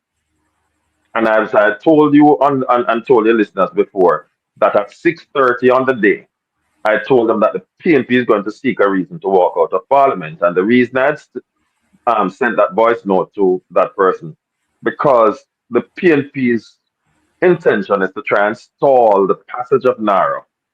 And when they stall the passage of Naro, it would stall the movement going forward and the development and the rebuilding process going forward. Thus, the money would have to be returned to the multilaterals, and they would now have an opportunity to point a finger at the government to say, see, they have done nothing for you. With NARA being passed now, they are trying to use the back door. And trust me, within the next week, watch the space and see how much groups they are going to call upon to come out and speak on their behalf, and how much radio station is going to be called. Because that's one of the PNP strategies that they have used over the years. They have their henchmen who call the radio station under the guise of being a patriotic Jamaican, when in truth and in fact, it's someone who they have set up to do this. They have been doing this since the 70s. If connecting is here, he can vouch for that, right? Because they want to stall this thing as long as possible, and they're going to raise up groups to howl like a dog howling on a dark night, right? To say we are not satisfied, and they're going to find everything wrong. But I would want to challenge those persons who would want to come out and say this. Ask, why is it that the PNP made recommendation in Parliament, and having adopted these recommendations, why did they vote against the very thing that they said they support? And then we judge the PNP's action on that, whether or not it's meritorious for them to call for a joint select committee, because a joint select committee is going to take no less than 6 weeks, and it Uh-huh. can go up, and it can go as long as 6 months. Knowing the PNP, they're going to stall it up to another 2 years, which is just about the time. And 2 years would leave us with 1 year left to begin to get things in order for us to start using the money. And by that time, everything would have expired. Right? Jamaica cannot afford to have that wait. The business of the country must go on. And for those who is wondering what Naira is, even though the Prime Minister said it earlier, I like to look at Naira this way.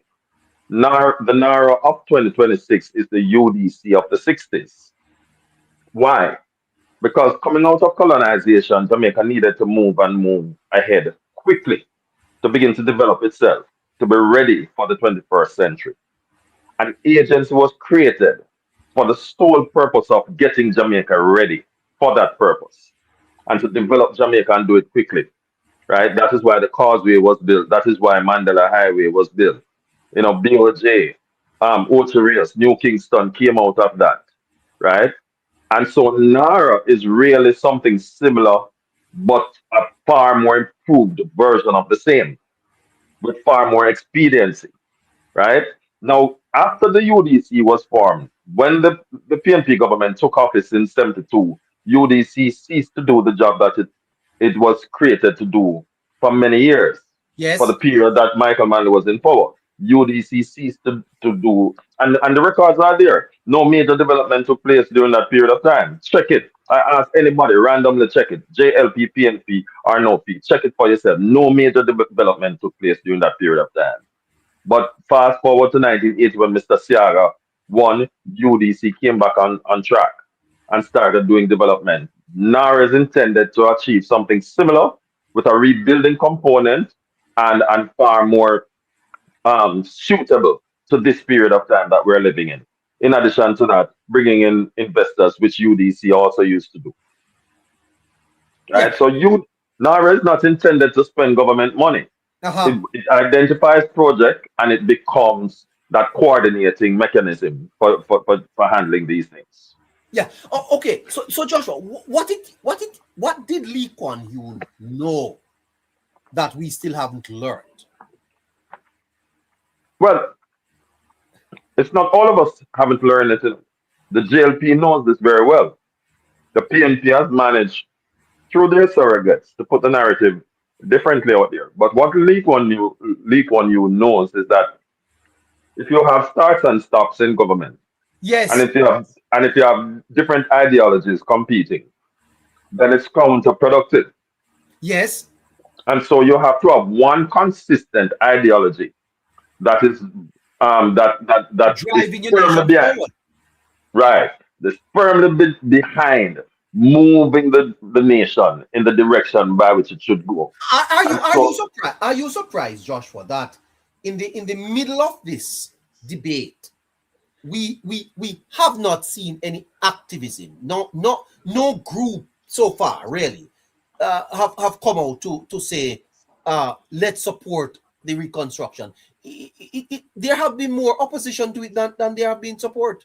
How comes? well, it's not that people generally um, are in opposition to it. It's the groups. The PNP said it very well, and we will repeat. Under Alun and Ndamba Samba, former Yes, Minister of yes, Joshua. Tourism, But where are the right? corresponding voices to No. lend support to All this? right. So, neighbor, for us to understand what is really happening, we have to go back to 19 in the 70s when Declan Duncan formed the Ministry of Mobilization. The Ministry of Mobilization was intended to get the voices that are aligned to PNP in every critical area of governance, right? And very strategic and influential position, so that the words of the PNP is the loudest and most impactful, right, as it relates to on a large scale from a societal perspective. That was what the Ministry of Mobilization was intended to do. Aha. And combined with the Pickersgill Committee, if you were not a PNP, then you could not get certain jobs. And that is why you could get promotion in the police force, in the JTA, Aha. and in media. These influential places in the unions, you could not move ahead. So now that they have their people at the helm, right? What they do, they just simply activate themselves whenever they need their message to go forward. And that is why it seems like the PNP is winning that. But what the PNP never bargained for is people like you and I, and persons who, and this era, the era of social media, when we push back against those So things. you think that the government's message is winning in this debate? You think that the government is winning this argument? I wouldn't go as far as winning, but we are neutralizing the effects of it, right? And I've used the term we because for those of us who mean Jamaica well, there are persons who wouldn't have otherwise been in spaces like these. Well thinking Jamaicans, some middle class persons who normally would have stayed in their Eiffel Tower and not be involved, that is just gotten fed up with what the PNP is doing and decide, listen, me, I can no longer stay in my Eiffel Tower because my business, my future, my children's future, my grandchildren's future, my nieces, even my retirement is dependent upon my participation. And so what you're finding now is that more of these persons, the educated, some of them may not even be in movers and shakers in terms of may not be the most influential or impactful in their organizations or in ministries or in notable areas of society. But what they are is impactful in trying to get the message out. So if each of them can reach 10 persons, then what you do is neutralize the message, because having reached those 10 persons, 5 out of that 10 that they reach now will now become surrogates and go out there and begin to neutralize the PNP even more. And that's what the PNP fear. Wow. Why I tell you, Joshua, this is a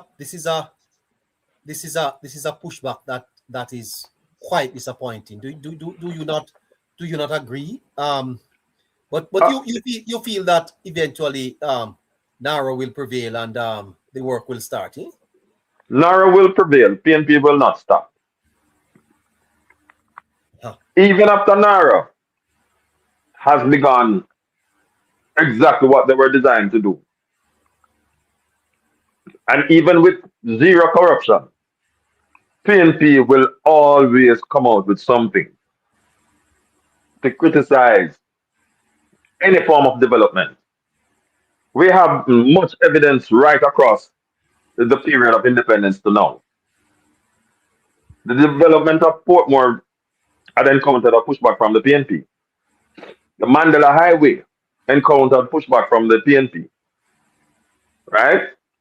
The development of the Sandy Gully bridges, or to Sandy Gully, sorry, encountered pushback from the PNP.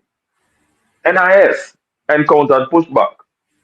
The state of the states of emergencies that helped to stem the flow of criminals encountered pushback from the PNP. The 1.5 for public sector workers encountered pushback from the PNP. So right throughout the history of Jamaica, PNP has always been pushing against something that is going to make the lives of Jamaicans better.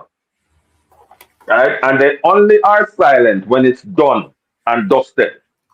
But even throughout the process of working through it and presenting it and fine-tuning it, PNP is coming out against it.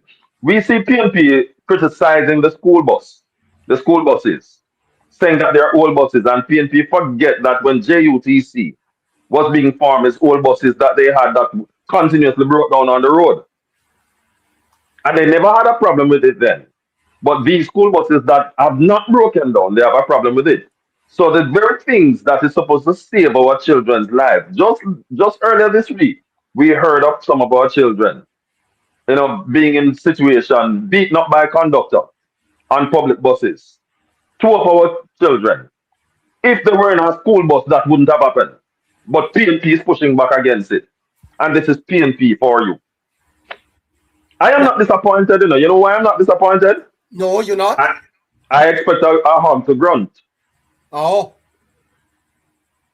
So, no, Joshua, before I go back to Harry, the description of partisan that we were tribal, we were tribal and are at war. It is 27 years after that statement, Joshua. We see the tribalism still at work in Jamaica. Partisan description comes alive here, but it is his own party that seemed to have been holding on to the tribalism, Joshua. How do we break free from this tribal politics that we are practicing, Joshua, that has caused Singapore to be way ahead of us with our GDP of $88,000 to our mere $6,000, Joshua? Tribal politics have held us back. It has kept us poor.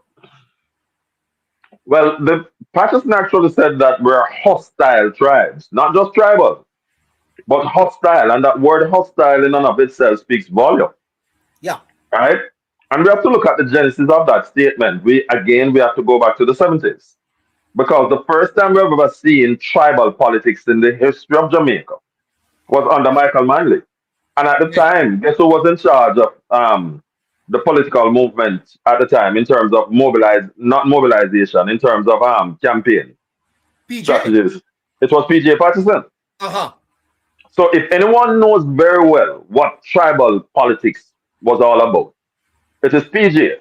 Now he has been credited with bringing less of it to our nation, but what persons have not mentioned is that it was PJ Patterson. No, not PJ Patterson. Edward Siaga that started the trust to detribalize our politics.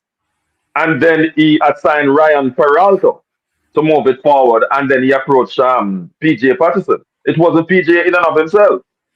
So as long as there's a PNP, you ask the question, when will we move away from it? As long as there's a PNP in Jamaica, there will always be tribal politics in Jamaica. PNP do not know how to not be tribal.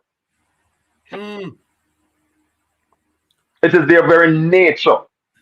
That is why we end up with Gold Street massacre. That is why we end up with Green Bay homicide. That is why we end up with the old people home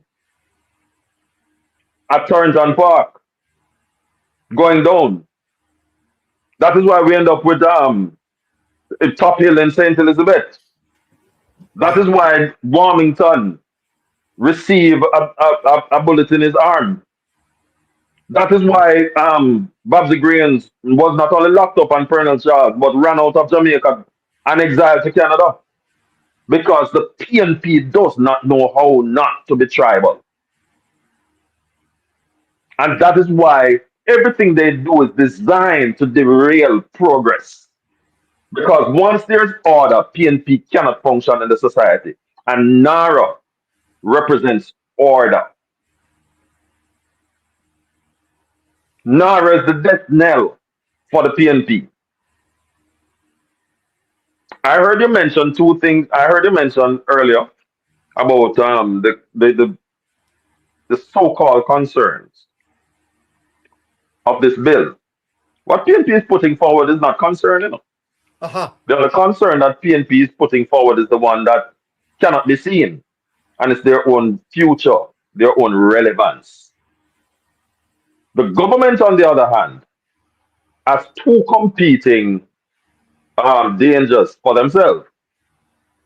One is that the possibility, as in any institution that man, human beings, plays a role in, of even the smell of corruption, right? But then there's the other possibility, the other danger, is that too much red tape that is going to slow down the progress and the forward march of NARA. Neither of the two can be afforded. And so, as the Prime Minister stated, and I said it here on this live before, that he cannot afford, I used the term at the time that the Prime Minister cannot afford for NARA to fail. Yes. And cannot afford his own legacy is at stake. Not because he's seeking a legacy, but because the PNP is looking for a reason to point a finger at him and say, see, we were correct when we said that he's corrupt. Hold on there, Joshua. Yes, Caroline. I think we need to pause a little bit. The live is being reported that you're promoting the consumption of harmful substance. Which is what? I'm not sure, but This that's being reported. this is candle. This is a candle. It's not a drink. It's a candle. Oh no, I don't think that is it. I think it's something else. I got the message. Okay, we're good. All right. Yeah. Okay. I'm going to open the lines. At 20 past 9. 20 past 9 to the listeners. Listeners, 20 past 9. We open the lines to you. If you want to join, you can join and have some discussions on that. But let's jump back over to Joshua, and then we come to Harry. So Joshua, Mr. Patterson was right. The fight for scarce benefits and political spoils has created hostile tribes in which we are perpetually at war. And Joshua, that war is why Singapore, independent in 1965, is first world. And Jamaica, independent in 1962, is still debating basic reconstruction. Joshua, if there is ever a time in Jamaica when Jamaica's citizens need to really be disappointed, I think that it is this moment. We are discussing reconstruction, delaying a bill that builds back Jamaica. Joshua, our adversarial politics led and perfected by the People's National Party has not advanced the cause of Jamaicans. Certainly not, sir. It has only served to set us back, right? And it goes beyond what we can immediately quantify, and that is one of the dangers. Because when in a bid to remain relevant, you take the country's purse, hard-earned taxpayers' money, to issue and to distribute to your supporters, then that is setting back the country, as opposed to looking at the bigger picture of using said money to create opportunities, as opposed to creating policies that is going to stimulate investment. and to grow the country so that persons can get a job. And with that job, better themselves and spend. And when they spend, then the taxes that are collected is now pumped back in the economy and also used for infrastructural development and to increase teachers' pay, the pay of other civil servants. And the PNP cannot see that far. The PNP under Mark Golding stated that we should have taken some of the money and given it to people. Now, if you give people things, then they have no appreciation of how hard it is to come by it. And when people get things too easy without any form of effort, then you take away the pride, the personal pride that they get, and the dignity, and then you've made them into mendicants, lifetime mendicants. Yeah. Harry.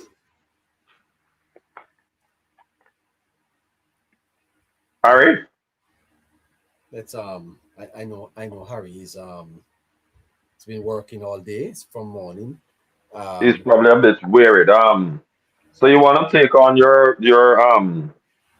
callers now? Yes.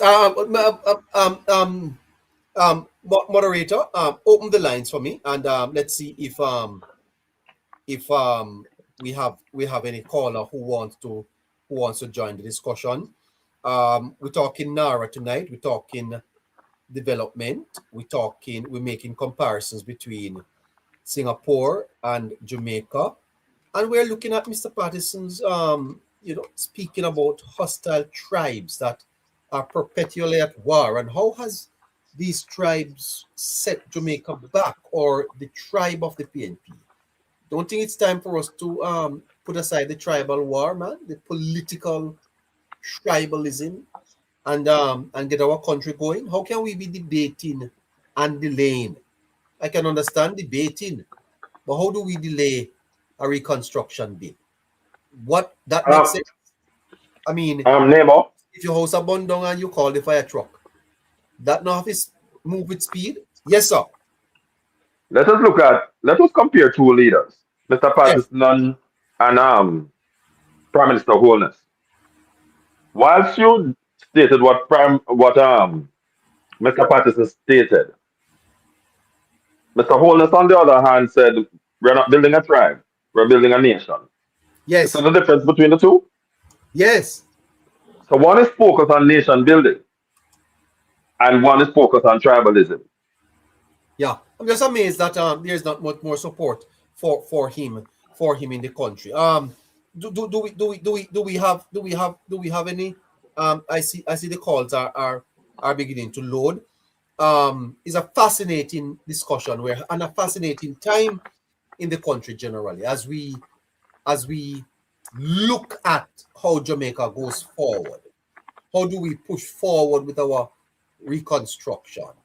Yes. All right. So First, neighbor, uh-huh. sorry, it's not that Mr. Patterson doesn't have support in him. What he has is tacit support. What happens is that persons support him quietly behind the scenes. But Yes. based on the history of the PNP of sabotaging those who do not align themselves with them, some persons are afraid to publicly declare their support Yes. for what the Prime Minister is doing and the Jamaica Labour Party by extension.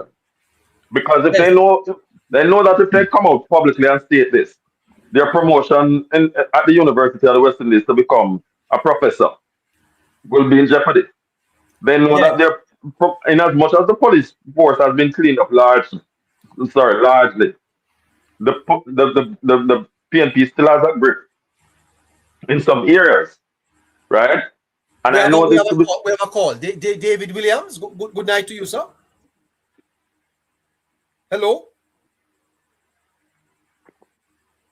Hello. Open your microphone, sir. Okay. The lines are open for those of you who want to join the conversation. We're live on TikTok. We're live on YouTube. Do you support the Nara bill? Or do you think that it should go to a select committee? What do you feel? How do you feel about what happened in Parliament on Tuesday? We're looking at the fight for scarce benefits, a statement made by former Prime Minister PJ Patterson. Do you have a thought on that? The lines are open. It's 18 minutes after 9 o'clock, and we go with you until 10. Send your requests, and we will be able to take you up as soon as possible. Yeah, let's And go in the back. meantime, share the live as much as you're able to. Yes, in the meantime, please share, tap the screen, share the live. Lots to talk about. Please remember that we're going to be here tomorrow at 3 o'clock in the afternoon, Saturday, 3 o'clock. And we will not be here on Sunday. We're going to be here on Sunday morning as usual to inspire you and to, get you up and get you off to church. That's what we are focused on this weekend. All right. So yeah, we don't have any calls right now. So let's go back up to YouTube and talk to Joshua. So Joshua, the fact of the matter is that as a society, even as we discuss and look at this NARA bill, it is a time for us to retrospect, to look at where did we get it wrong. And I think, Joshua, that we got it wrong within the construct of the statement made by Patterson, that we have not agreed on where we are going as a country. And even at this point, disappointingly, Joshua, after a disaster, we still cannot agree on the path to take towards building Jamaica. Very disappointing indeed. It is. And as you have heard me say many times, that history informs the present and look towards the future. Let us go back again at the genesis of this. In the 1970s, when Prime Minister Michael Manley decided to pursue communism and what he labeled as democratic socialism at the time, when there were voices that were not in agreement, instead of stopping and give a listening ear to those who helped to mold and shape the society in terms of moving it forward, the business class, the academic class, right? What he said to them is that there are 5 flights a day to Miami. If you don't like it, you can take one of them. Uh-huh. What it says is that there was a division between those who could build a country and and between that and an ideology that was not worth pursuing at the time because it was deleterious to us and detrimental to the country's progress, right? So the PNP has always been in contravention of what is best for Jamaica. The PNP only pursue what is convenient. It's a politics of convenience that they practice, right? And hence that is why we find this tribalism, because we saw the same thing when persons who disagreed with the party under the home guard system, and it's still connected to what we're talking about. It's just that I'm giving context to it. When the home guards were created to be spies to find out who did not agree with the regime at the time.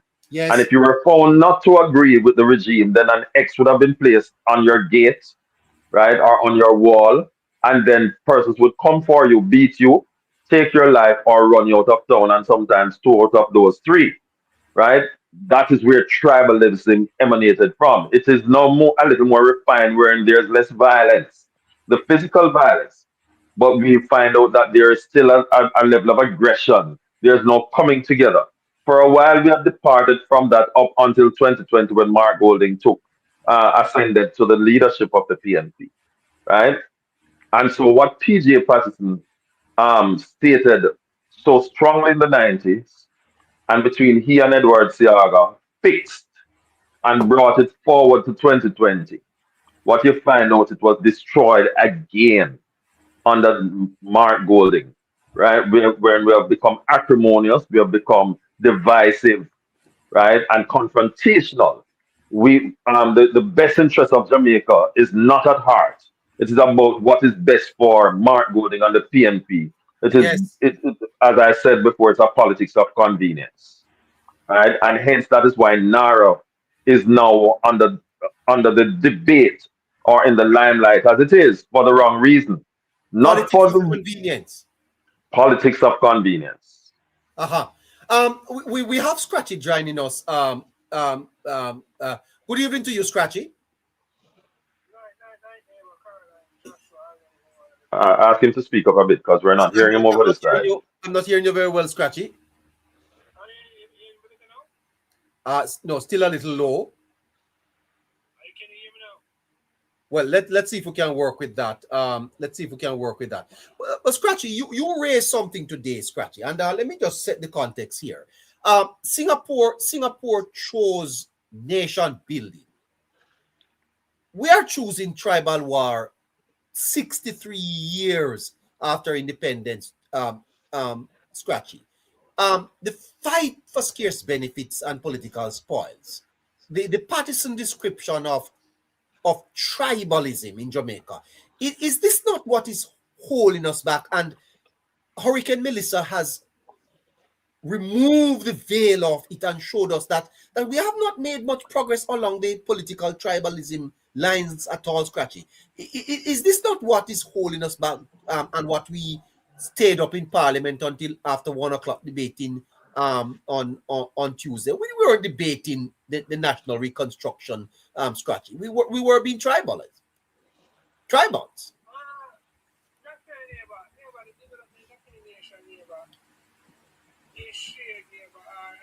Not hearing neighbor.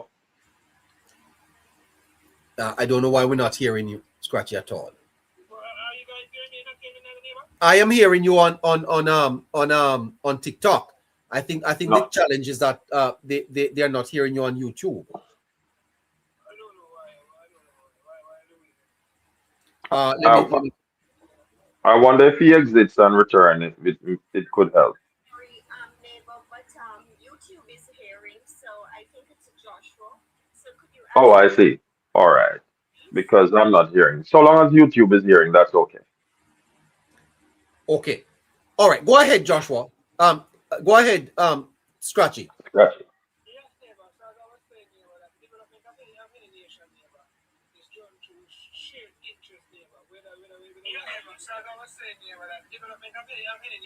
No, he's very low. Go ahead now, Scratchy. I can hear you a little bit. Much better. Much better. A little better.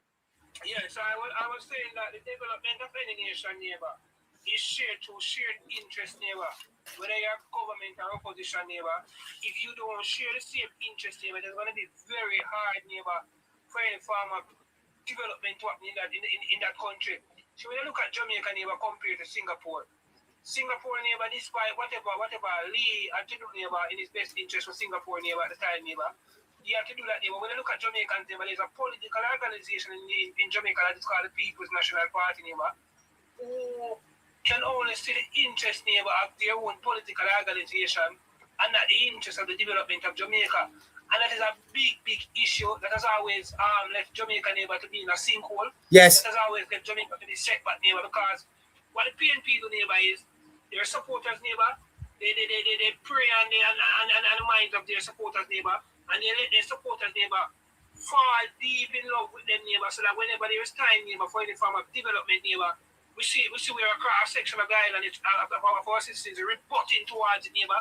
They don't want it, neighbor.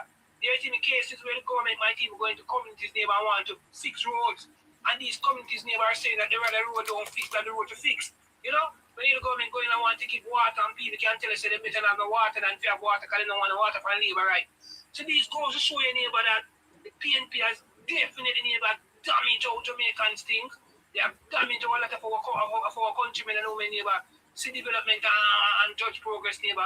And that is why Jamaica is in the situation that it is currently in, neighbor. Our Prime Minister now want Michael Honest, who is trying his utmost best, neighbor, to try to change the mindset of Jamaicans, neighbor, and let Jamaicans know that this is what they deserve. And whatever we deserve, neighbor, regardless of which political organization is in power, this is what they deserve as citizens of our country. But there's a large section of our population, neighbor, that don't see that way, that don't understand it that way. We have an opposition leader, neighbor, wherever it goes to Parliament or wherever it goes, neighbor, he talk about the 400,000 persons who voted for him, neighbor. That this is also a psychological effect that he's trying to put on these people, neighbor. We're trying to let these 400,000 Jamaicans feel like it's me alone you guys are supposed to look towards. Despite coming out of an election, and Jamaica Wallis came out victorious as the Prime Minister. Andrew Wallis is not you guys. Andrew Wallis is not you guys Prime Minister. Andrew Wallis is only Prime Minister for the Labour right to move voted for him. I am here for you guys. Despite not having any form of resources, despite not having any executive power. So all they're going to do, neighbor, is try to be rebuttal, try to cause some form of conflict, and try to cause problem, neighbor. And that is why it is so hard for Jamaica to reach its true potential and for Jamaica to develop, neighbor, on the level we want to develop, neighbor. Because whether we want to believe it or not, neighbor, we live in a country that is divided, neighbor. Politics, neighbor, has divided our country. Yes, it has. Politics has made it very difficult, neighbor, for our country to advance and reach the true level of potential that it's supposed to reach, neighbor. If you look at case in point, neighbor, if you look at our police force, neighbor, the Jamaica Constabulary Force, neighbor, back in the 90s, neighbor, that was a police force, a lot of Jamaicans, the police force was so corrupted. That was because, neighbor, for the government of that day, neighbor, used their political persuasion, neighbor, and they put the political will, neighbor, and inflict it on that organization, an organization that should have been neutral, an organization that should have been balanced, an organization, neighbor, that should have served the best interests of Jamaicans. Yes. Instead of we getting that, neighbor, in the 90s, neighbor, PNP did that. When you look at the public sector workers now, neighbor, public sector now, neighbor, is a very cross-section. Public sector workers are very important. These are the persons who are tasked, neighbor, with carrying out the mandates of the government, carrying out the functions of the government, neighbor, carrying out the policies of the government, carrying out the ideas of the government, neighbor. Now, what is the PNP do now? The PNP run this section, neighbor, with persons who are in full support of them, neighbor. So whenever you have a Jamaica Labour Party in power, neighbor, you get low productivity. You get low productivity, neighbor.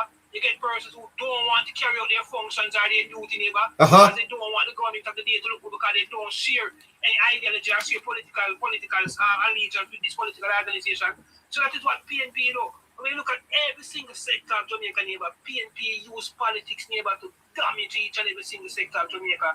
And that is why Jamaica is currently in the situation that it is in. However, Prime Minister right now in Jamaica Lunis, who's trying his utmost best, neighbor, to let Jamaicans see Jamaica for what Jamaica is, neighbor. To try to let Jamaicans see Jamaica be above yellow, above orange and green. To let Jamaicans understand that I am the Prime Minister and I'm the Prime Minister for each and every single one. When you look at a Spark program, neighbor, Spark program was done in all 63 constituencies, neighbor, whether you're a PNP or a Labour constituency, you got Spark program, you got a road. So when you look at even the 100 water projects that have been going on, neighbor, a lot of these have been done in PNP communities, neighbor. You cannot build a country, neighbor, if you are only set out, neighbor, to help those who voted for you or those who share the same political allegiance as you. And that is what PNP has done to Jamaica, neighbor, over the years. That is why we have to still be building out some road networks, neighbor, that should have been done from 15, 20, 30 years ago. We have to be doing that right now. Buildings that should have been constructed from 20, 30 years ago. We have to be constructing those buildings now. When we should have been using these resources now, neighbor, to look to higher growth, to enhance our higher productivity, yes, enhance our educational system. That is why, neighbor, why the educational system is in the situation that it is in. Because resources that we have now at our disposal, where we should be flooding education, neighbor, with these resources, PNP, neighbor, run down this country, neighbor. So we have to be splitting the resources all over the place and doing things, neighbor, remedial work and things that we should have done a long time ago.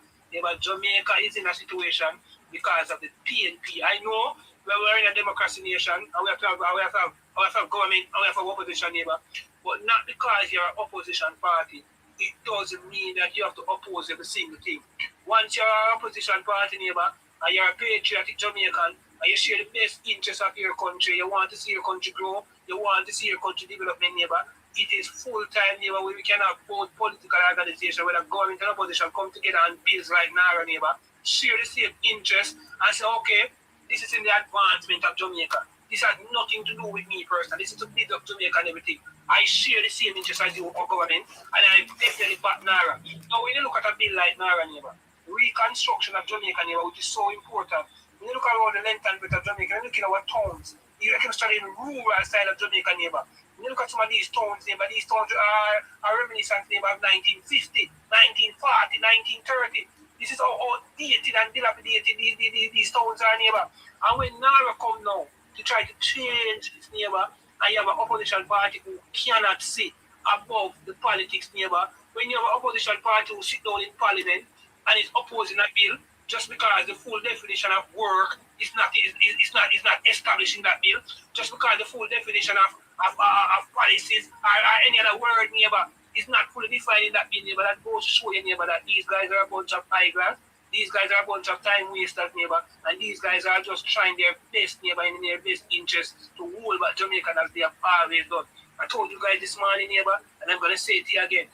Every single time, neighbor, Jamaica is supposed to develop and move forward, neighbor, it was set right back because of the People's National Party. In 1989 election after Gilbert, neighbor, Mr. Seaga had resources at his disposal. Where Mr. Seaga could have easily played political football, neighbor, with the resources at the time. He could have easily given the zinc them, neighbor, use the zinc them to political persuasion.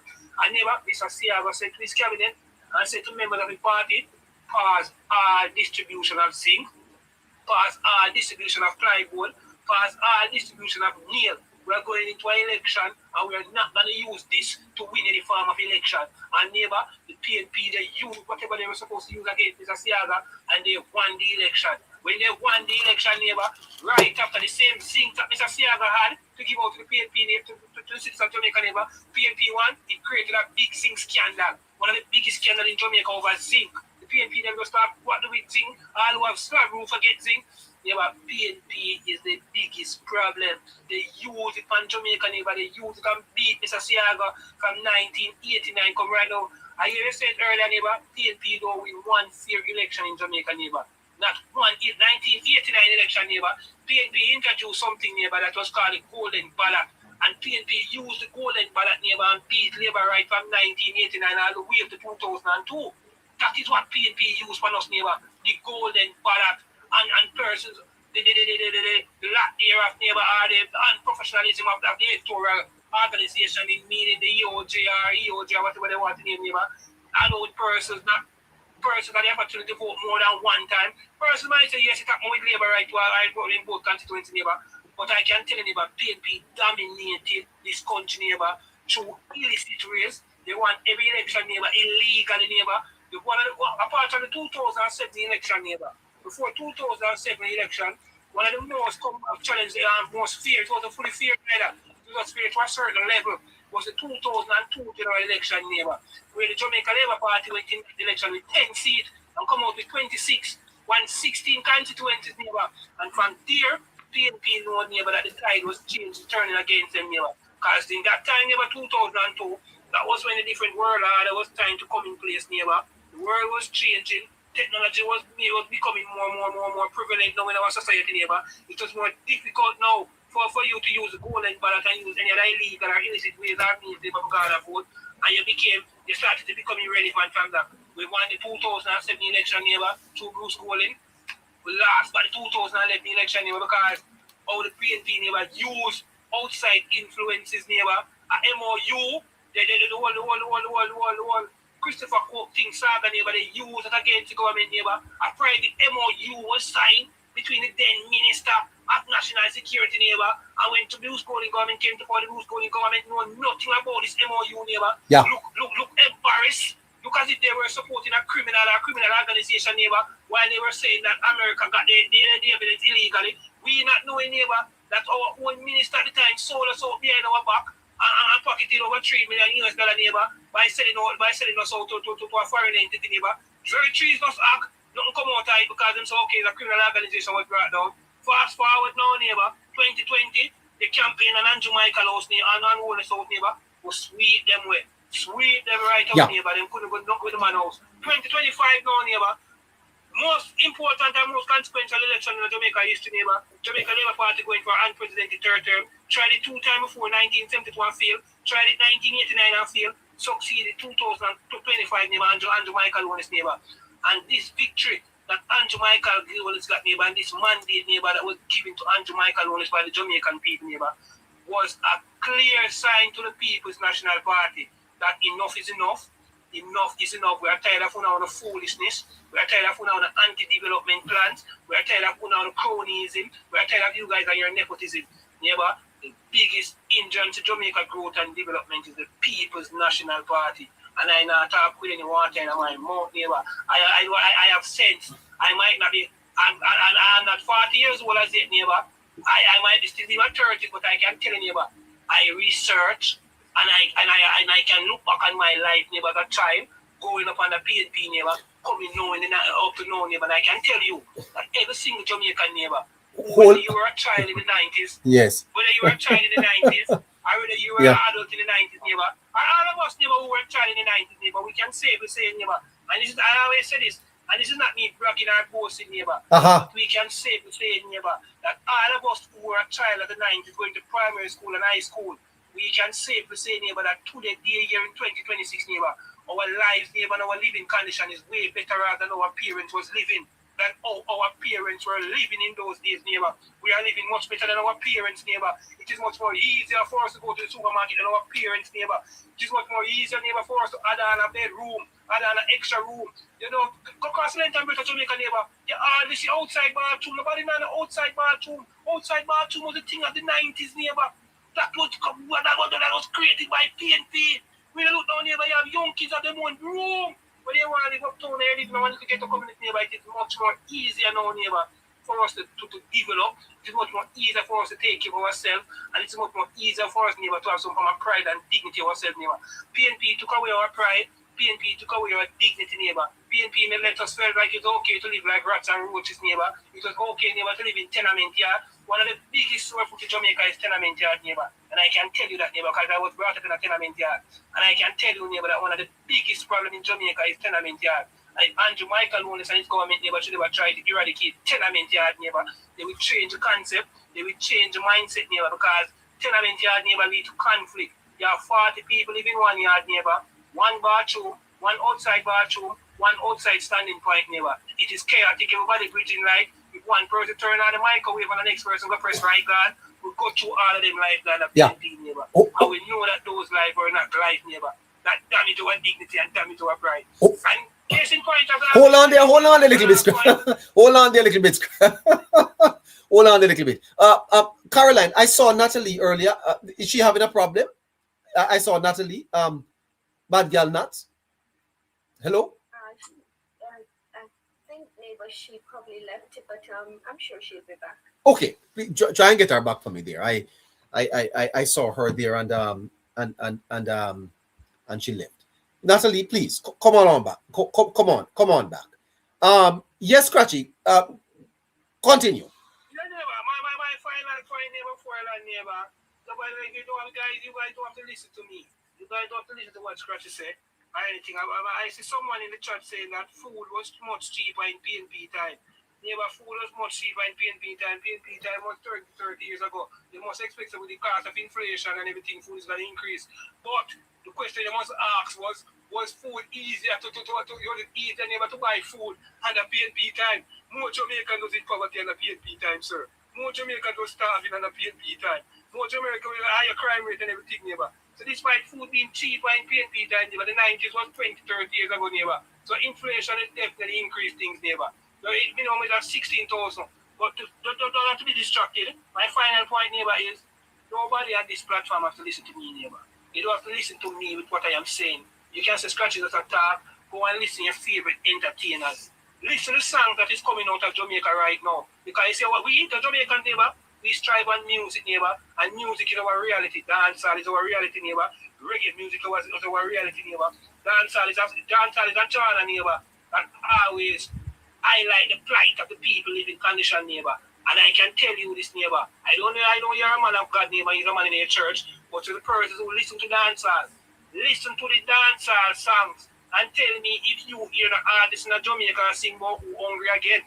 Listen to the dancehall song and tell me if you hear the entertainer sing about who are so far again. Listen to the dancehall song and tell me if you hear nobody sing about government for this and government for that. And they want to analyze this, analyze the government and this and government and that. Listen to the dancehall song. Compare it to the songs of the 90s Every single dancehall song in Jamaica in the 90s was highlighting the separation of the people, was highlighting the unfairness of the government, was highlighting the crookedness of the government. Listen to the dancehall songs that are coming out of Jamaica to the neighbor. What about them have big cash of money? What about the type of vehicle them drive? Neighbor, Jamaica has changed a lot. And it is not as a result of the PNP neighbor.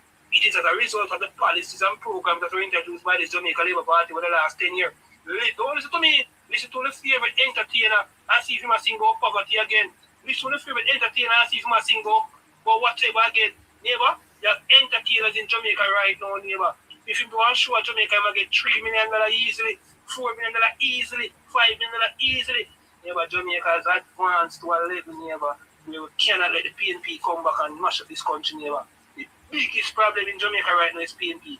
And if we should ever let PNP sit at Jamaica house, neighbor, and say that they are leading this country, I can tell you, neighbor, it's going to be a sad day for us. Okay. Because they're going to set on every growth and development. Yeah. Well, we have two TikTok accounts open now. The one of them we have over 100 people, and the other we have over 276. And we have how many people on YouTube?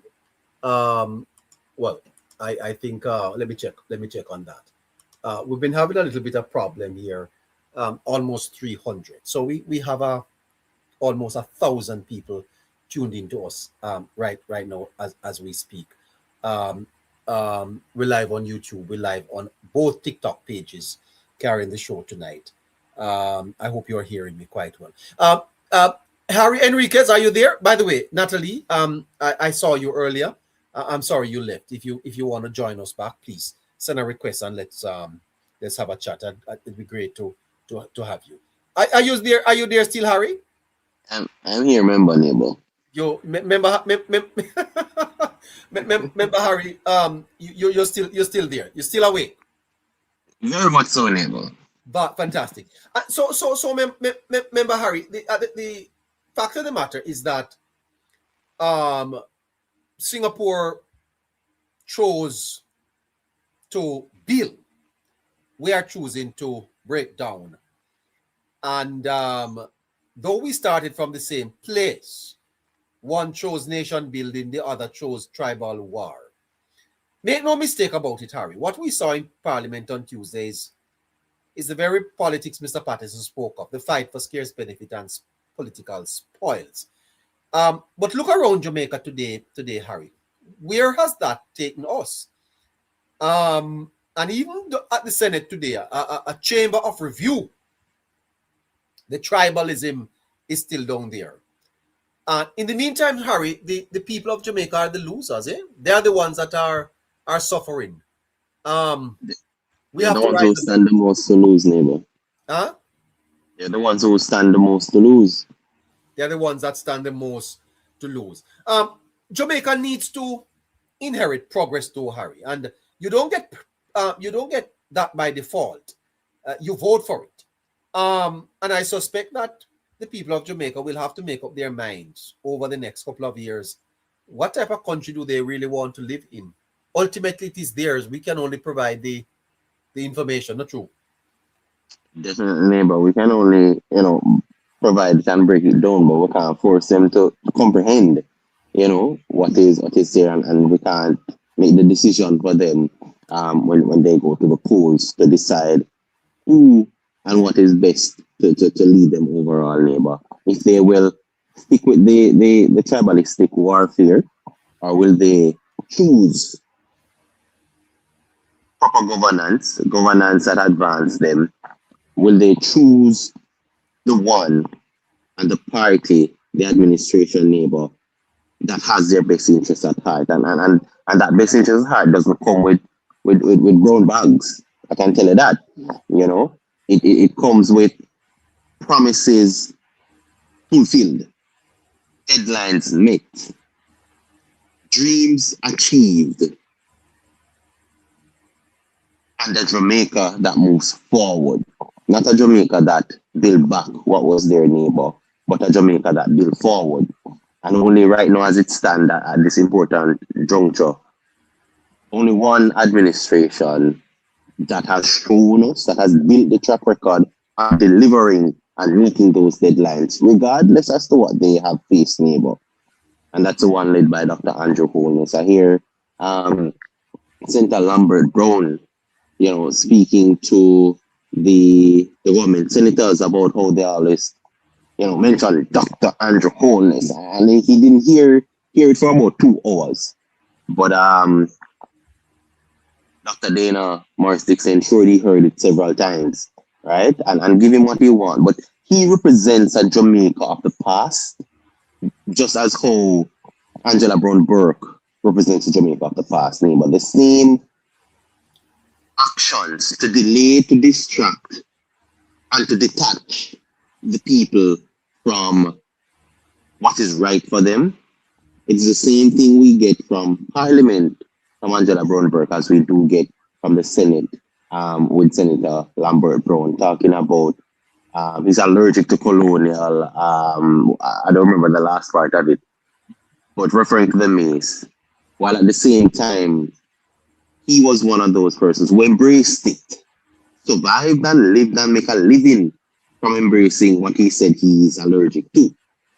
He's also the same one who voted consistently to hold the people under the colonial-like actions of wielding power at any means necessary to control, to suppress, and to ensure that they remain the party in power with no results, no track record of delivering for the people, but more so a track record of destroying a nation that actually got a pretty good start, neighbor.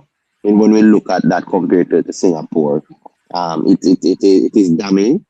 And of course, the more the opposition says no, is the more the people of Jamaica should be out there rejecting them. Because with every no that the opposition says, it's a dream delayed. And a dream delayed, neighbor, is results not displayed. All right. So while neighbor kind of look forward to what he wants, until neighbor return, hi. Yeah. I want to look at 3 areas of how tribalism affects Jamaica, right, and our development. The first part that I want to look at is um, the beginning. And when I said the beginning, I'm talking under Mark Golding. Under Mark Golding, the first sign that we saw of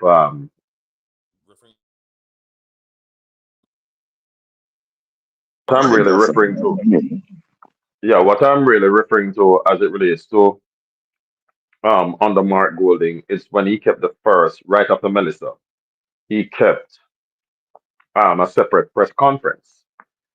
And this is very instructive and it kind of signals the direction he wanted to go because we just had a major hurricane that destroyed all of Jamaica. We had the 2 major parties that have been elected to power and the 2 leaders of the 2 major parties. One would have thought that they would have joined hand in hand together and have a combined press conference to show solidarity and unity to say, hey, despite our political differences, we are standing together for the greater good of Jamaica.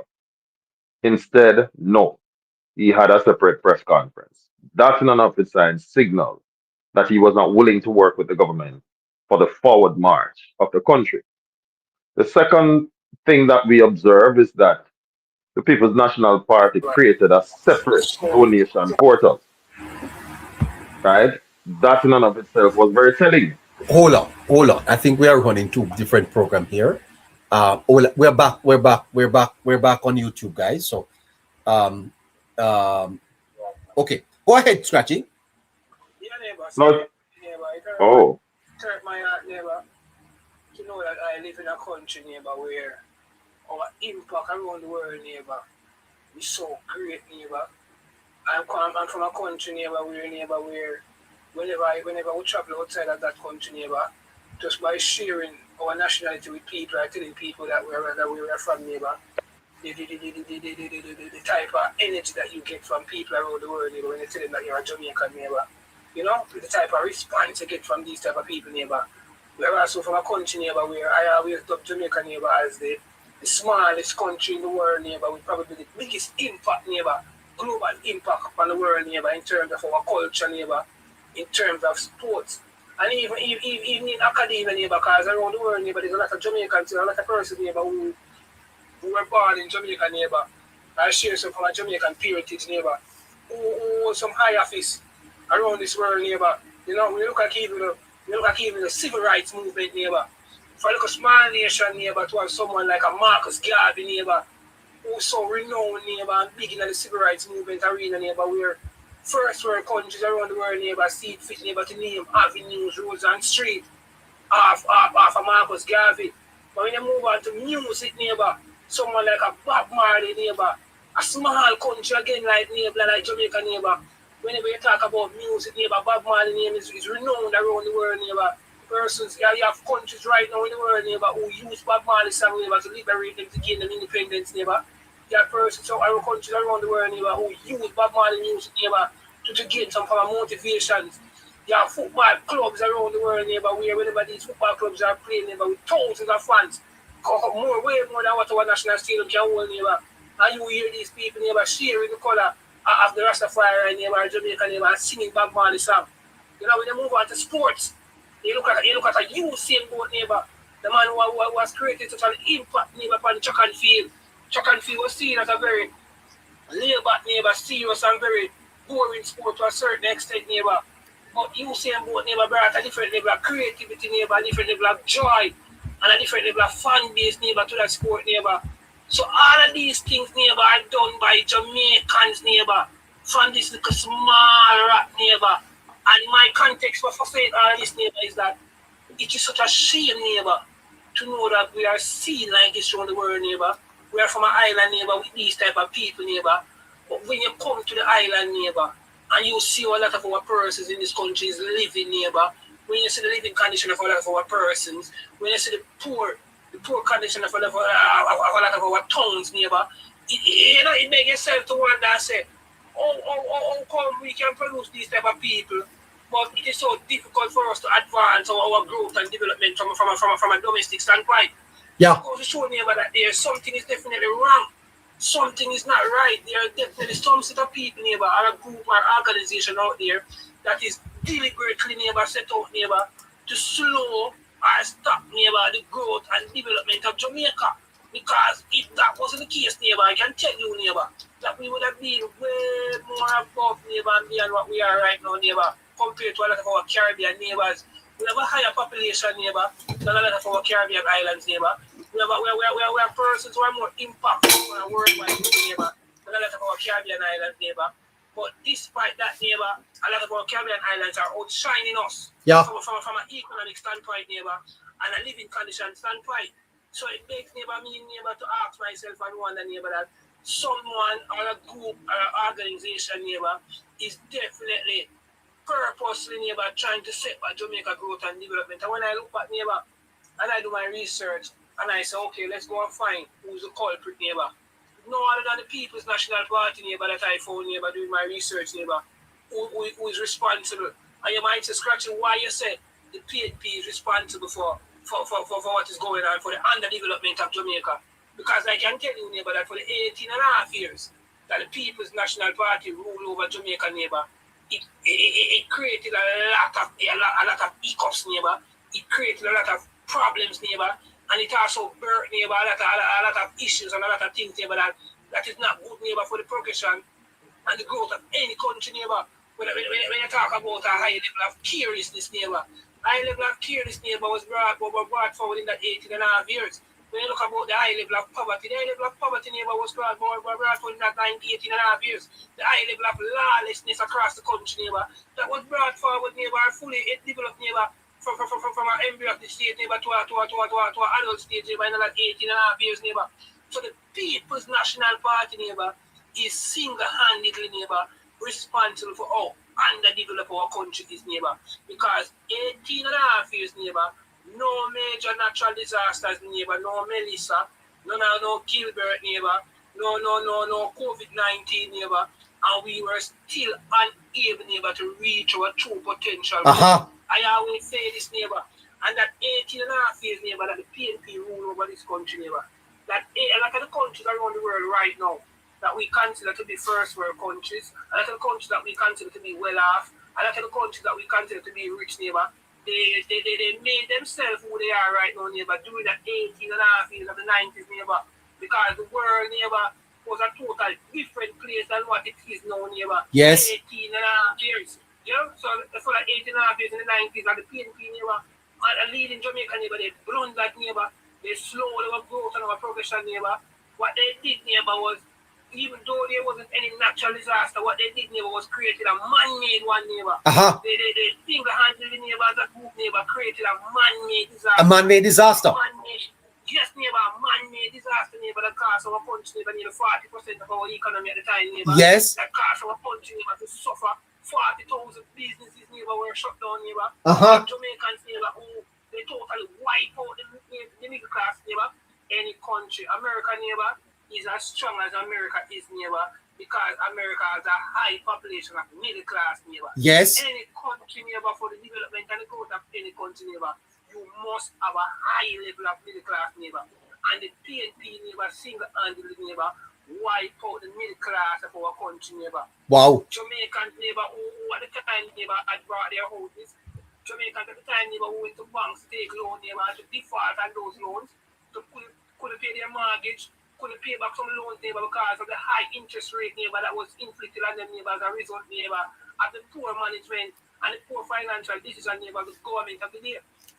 And then now, neighbor, fast forward to 2026, neighbor, two selfish persons, neighbor, now, for themselves now, neighbor, for the leadership, neighbor. They are both co-leaders, neighbor, of that political organization. And these two selfish gentlemen, neighbor, for themselves now, neighbor, for the leadership of this country, want to offer themselves, neighbor, for leadership of this country, neighbor. Yes. And these two gentlemen, neighbor, out of every single Jamaican, neighbor, whatever the population was of that time, during things that, neighbor, these two men, neighbor, 40,000 business. That is Garfield. Garfield and Sylvester, neighbor. Garfield and Sylvester, neighbor. I see. Single-handed, neighbor, were the two, neighbor, who benefited, neighbor, of the downfall of Jamaica's economy, neighbor. Garfield and Sylvester, neighbor, used their inside knowledge, inside information, neighbor. My God. But they knew what was going on at the time, whatever position they hold at the time, neighbor. They use that position, neighbor, to their advantage, neighbor, to put us in a hole, neighbor, and then, neighbor, be the ones who benefit, neighbor, from us being in a hole, neighbor. Jamaicans, neighbor, need to look at Garfield and Sylvester, neighbor, and send a strong message to Garfield and Sylvester. Wow. Garfield and Sylvester should have never been, ever, neighbor, be a part of our political system, neighbor. Those two gentlemen, neighbor, play a major role in the underdevelopment of Jamaica, neighbor. What are you saying to me? The wealth that Garfield and Sylvester, neighbor, possess right now, neighbor. Yes. Is the money, neighbor, are the funds, neighbor, that were used, neighbor, that were supposed to use, neighbor, to refurbish our hospitals, neighbor. Yes. They benefited, neighbor, from the funds that were to use, neighbor, to enhance our education system, neighbor. They benefited, neighbor, of the funds, neighbor, that were used, neighbor, for the Jamaicans who suffered losses, neighbor, to lost their properties at the time, neighbor. Move from middle class, neighbor, to nobody, neighbor. The Garfield and Sylvester, neighbor, are two persons, neighbor, who Jamaicans, neighbor, should have a serious anger towards these people, neighbor. I'm not going to use this word because I know TikTok is sensitive, neighbor. Garfield and Sylvester grape us, neighbor. Garfield and Sylvester rocked us, neighbor. Garfield and Sylvester grape us, neighbor. Garfield and Sylvester rocked us, neighbor. Garfield and Sylvester, neighbor, did not do. They were selfish, neighbor. And all they saw at the time, neighbor, was how they themselves, neighbor, could benefit of the backs of Jamaicans, neighbor. And it is an insult and it's an embarrassment, neighbor, to know that these two persons, Garfield and Sylvester, now offer themselves, neighbor, for any form of political leadership in Jamaica, neighbor. After benefiting of the backs of poor people and the middle class of our country. Neighbor, the People's National Party, they are a weapon of mass destruction. Mass destruction. Neighbor, the PNP is a weapon of mass destruction, neighbor. Oh boy. The PNP is responsible, neighbor, for everything that is going wrong in our society today. Yeah. Neighbor, people say PNP and don't know who's PNP, you know. PNP is nothing good, neighbor. PNP is anti-development, neighbor. PNP is crime and violence. PNP is poverty. PNP is high unemployment. PNP is everything that is bad. Boy, I tell you. Criminality and lawlessness, neighbor, is rampant in Jamaica, neighbor, because of the People's National Party, neighbor. They sit back and watch criminal take over this country, neighbor.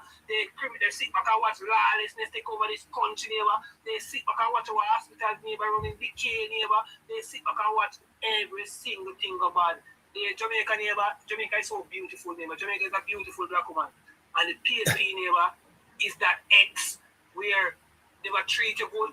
They didn't believe in your neighbor. They say you find a new partner now, and they say Jamaica find a new man now, neighbor.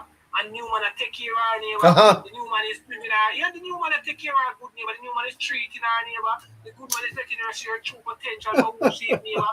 And the PNP neighbor is that bitter ex neighbor who did not do anything while you were with them, neighbor. Yes. And try now to come and tell you about, I'm gonna make you right this time, man. We know me never good, but never make you never do nothing now. You don't make the chances, you never make it right.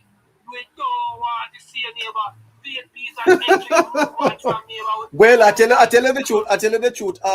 You know, Scratchy. Before you, there's someone that is listening. There's someone else is listening to. You say they don't. Somebody's listening. Then you say, what you say? You don't want by the ex. I want my ex. I want I want my ex to hear that. I don't want you back. I don't want back my ex.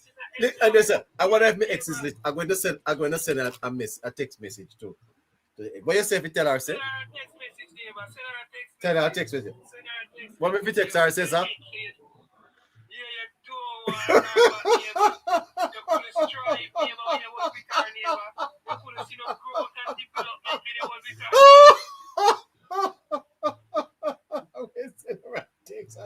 I don't want her, but Scratchy, I still have a little something in my heart. Yeah, what will we do?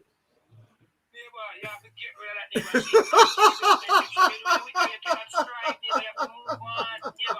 neighbor. Yes, well, sorry, Scratchy. So why I have to send a message. Yeah, I thank you for this, sir, because I really been struggling with this. Yeah, you want me to go no contact? No contact, neighbor.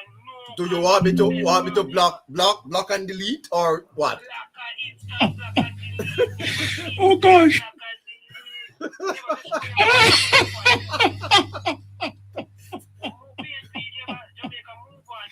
Oh gosh. Uh-huh.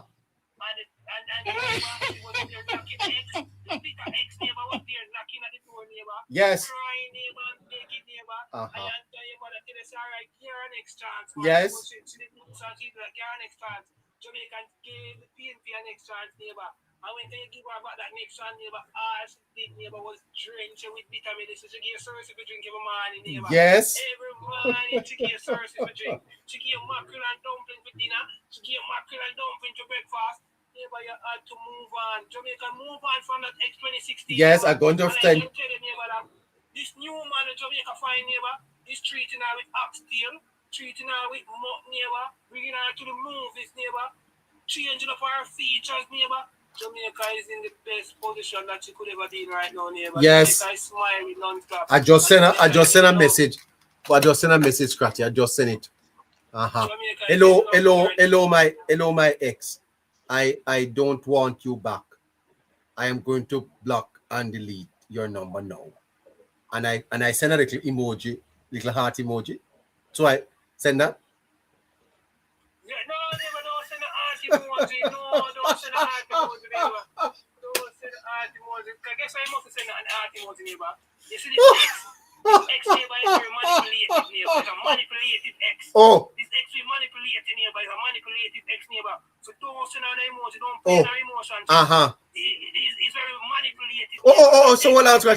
She said, please, let us try one last time. What I should say? She's a manipulator. Don't send her the heart. What I should say? No, one more time, neighbor. Tell her she had her time and she didn't make use of her time, neighbor. You're moving on. I'm moving on. Okay. Uh-huh. She said, give us one more chance. With one more chance. Let her be you, neighbor. If you want to come up to King Mackerel, it's up to you. You want to come up to King Mackerel and talk to me. No, sir, I tell you the truth. Oh, wow. No, sir, this is fascinating stuff. It's great here out of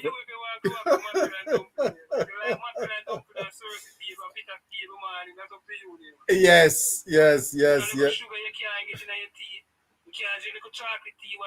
Uh-huh. It's up to you, neighbor. It's up to you. But it's excellent to it.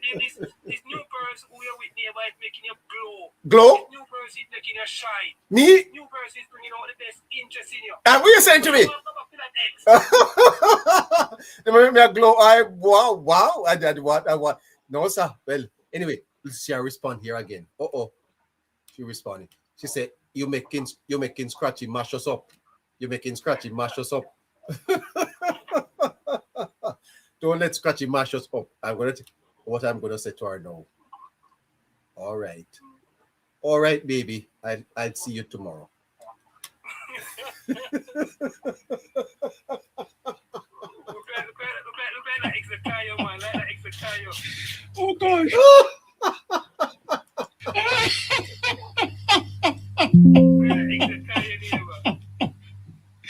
Oh gosh. Oh gosh.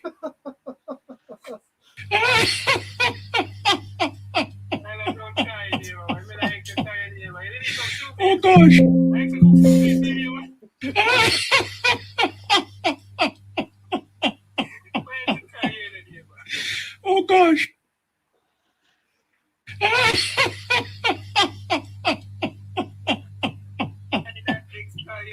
Oh gosh.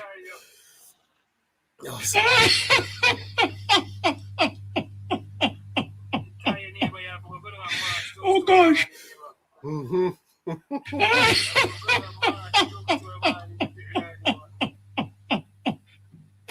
Oh gosh. Oh gosh. No, sir. I've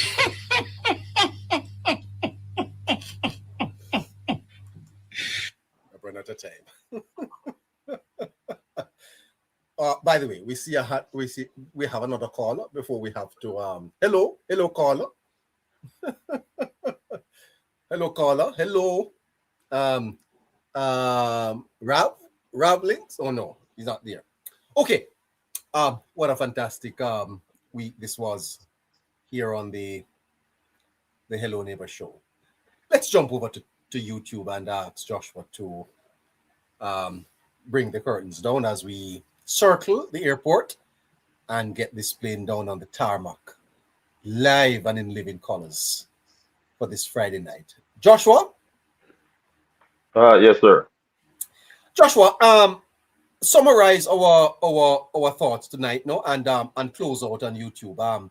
Member Harry has left us. All right. So we have looked at the progress of Jamaica so far, but primarily what NARA means and the pushback of the opposition members, both in Parliament as well as the Senate, as it relates to NARA. Yes. And what they are trying to make NARA to be versus what it really is.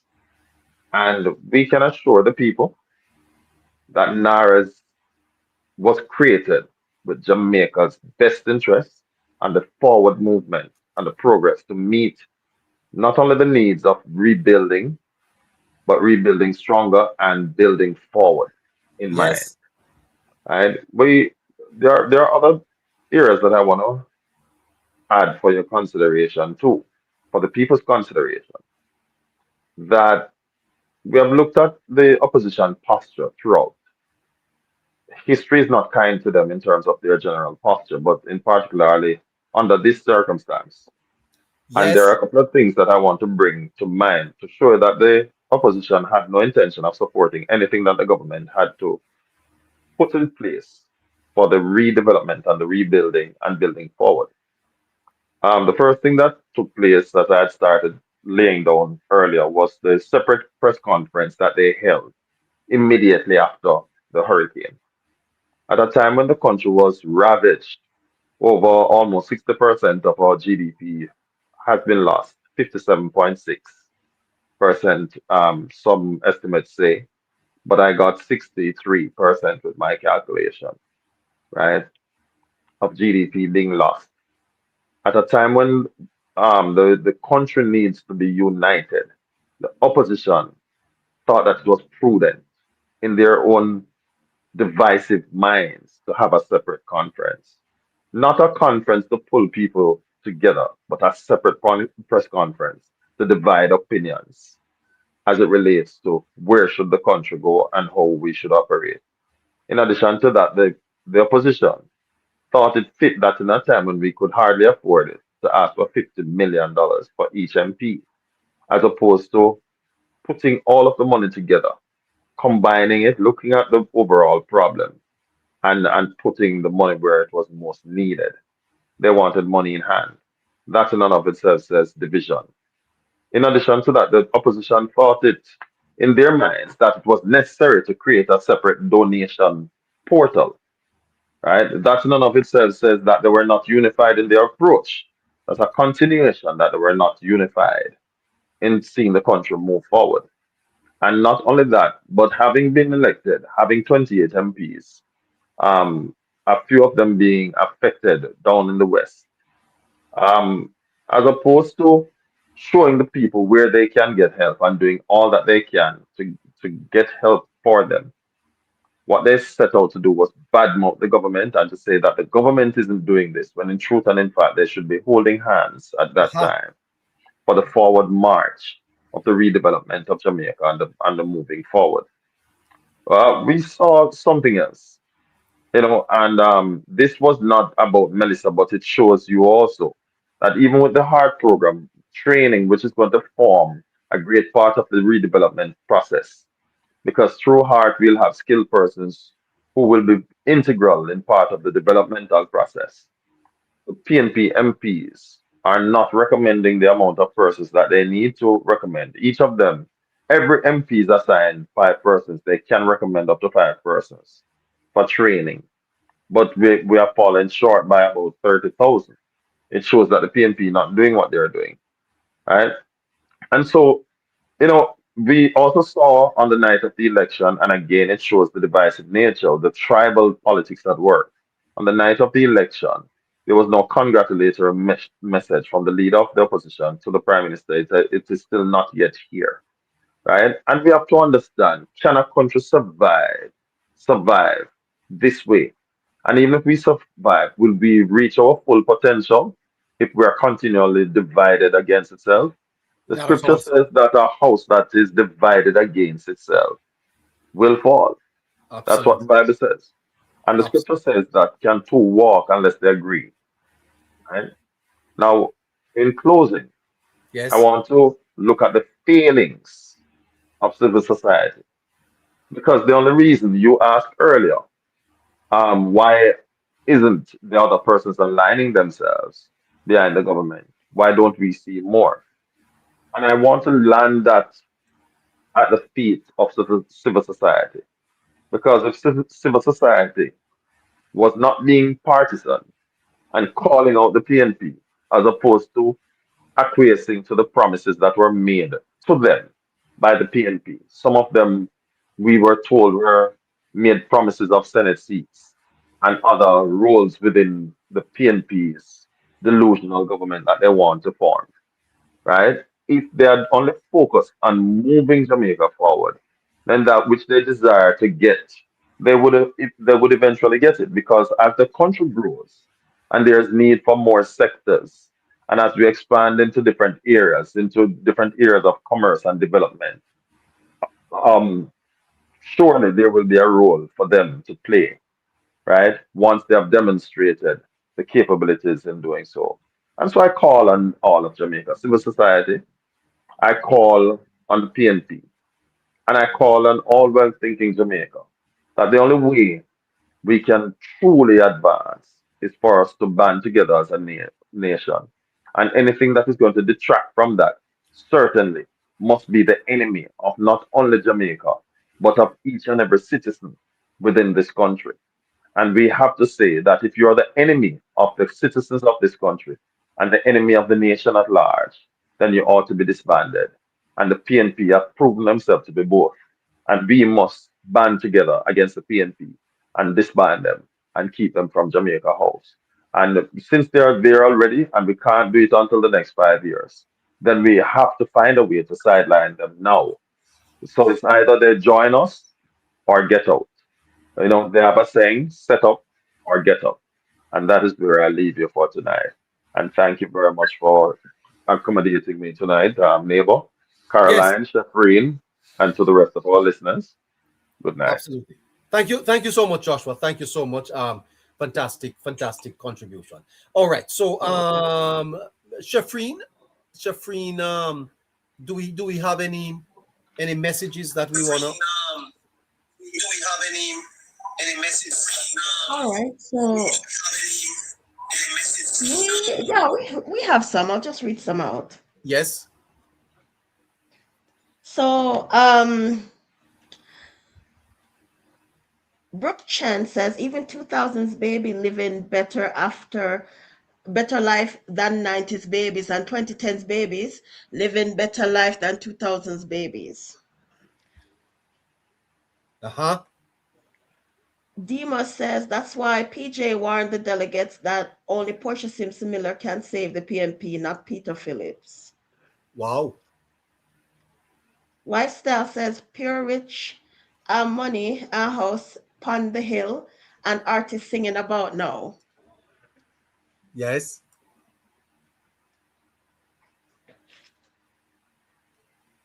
Then we have archivists. Those kind of arguments that speak to food being cheaper multiple generations ago, short-sighted, those people are easily bought. Uh-huh. Demas says only PNP change leaders, not policies or ideas. Never forget that. Yes. Lifestyle says the country will never be united as long as PNP exists in its current form. Nobody Wow. is against unity, but how do you unite with someone who hates you and don't wish to unite with you? Can you unite with yourself? Uh-huh. All right, then that's it. Uh, McCann. Capo Sambo says, me would love to know which country on earth is not divided. Keep dreaming fairy tales. Yeah. Well, we love to hear from our YouTubers. Love. Genius, Genius Vessel Mud says, in those 18 years, it was horrible. I got robbed on the bus as a child. Our house got held up by gunmen. I couldn't wear jewelry. Inflation skyrocketed. It was terrible times. Sorry about that. Sorry about that. Yeah, what it was. Well, that's where we have to pull the curtains down tonight on the show. It's a great week. Scratchy? Yeah, Scratchy. Well, thank you for coming and setting the place ablaze. Final thoughts as you lock it down for us tonight. Well, just have a wonderful weekend, Just debrief, just kind of de-stress little, from a hard week of work. One just relax and just get the thoughts together again, Well, for the new week to come. And we could just get things right again, neighbor, I just want to say big up to everyone again, neighbor.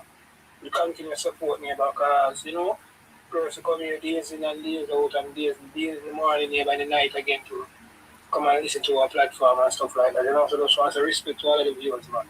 All the subscribers, nothing over respect again. Continue to push the subscription, guys. Ask the family members to subscribe to the YouTube page. Share the live. Just continue, neighbor. All of the neighbor rights and just continue to big up themselves. I wish everyone a wonderful and productive weekend, Have some form of fun, guys. Don't just work. Hard work and no play make Jack a dull boy, them say, Just try to find the best way you can put in some family time, whether for your spouse, with your husband, with your wife, and your kids, them.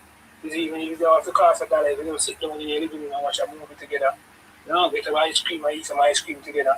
Small things that make big things, guys, you know? So just continue to keep the joy, keep the love, keep the happiness, and stay far from PNP. Thank you, sir. Have a great weekend yourself, Scratchy. Same to you, sir. Same to you and Caroline and Ari and Sheffrey. And everyone. Joshua, big up yourself too. All right. Thank you so much. All right. That's it for us on YouTube for today.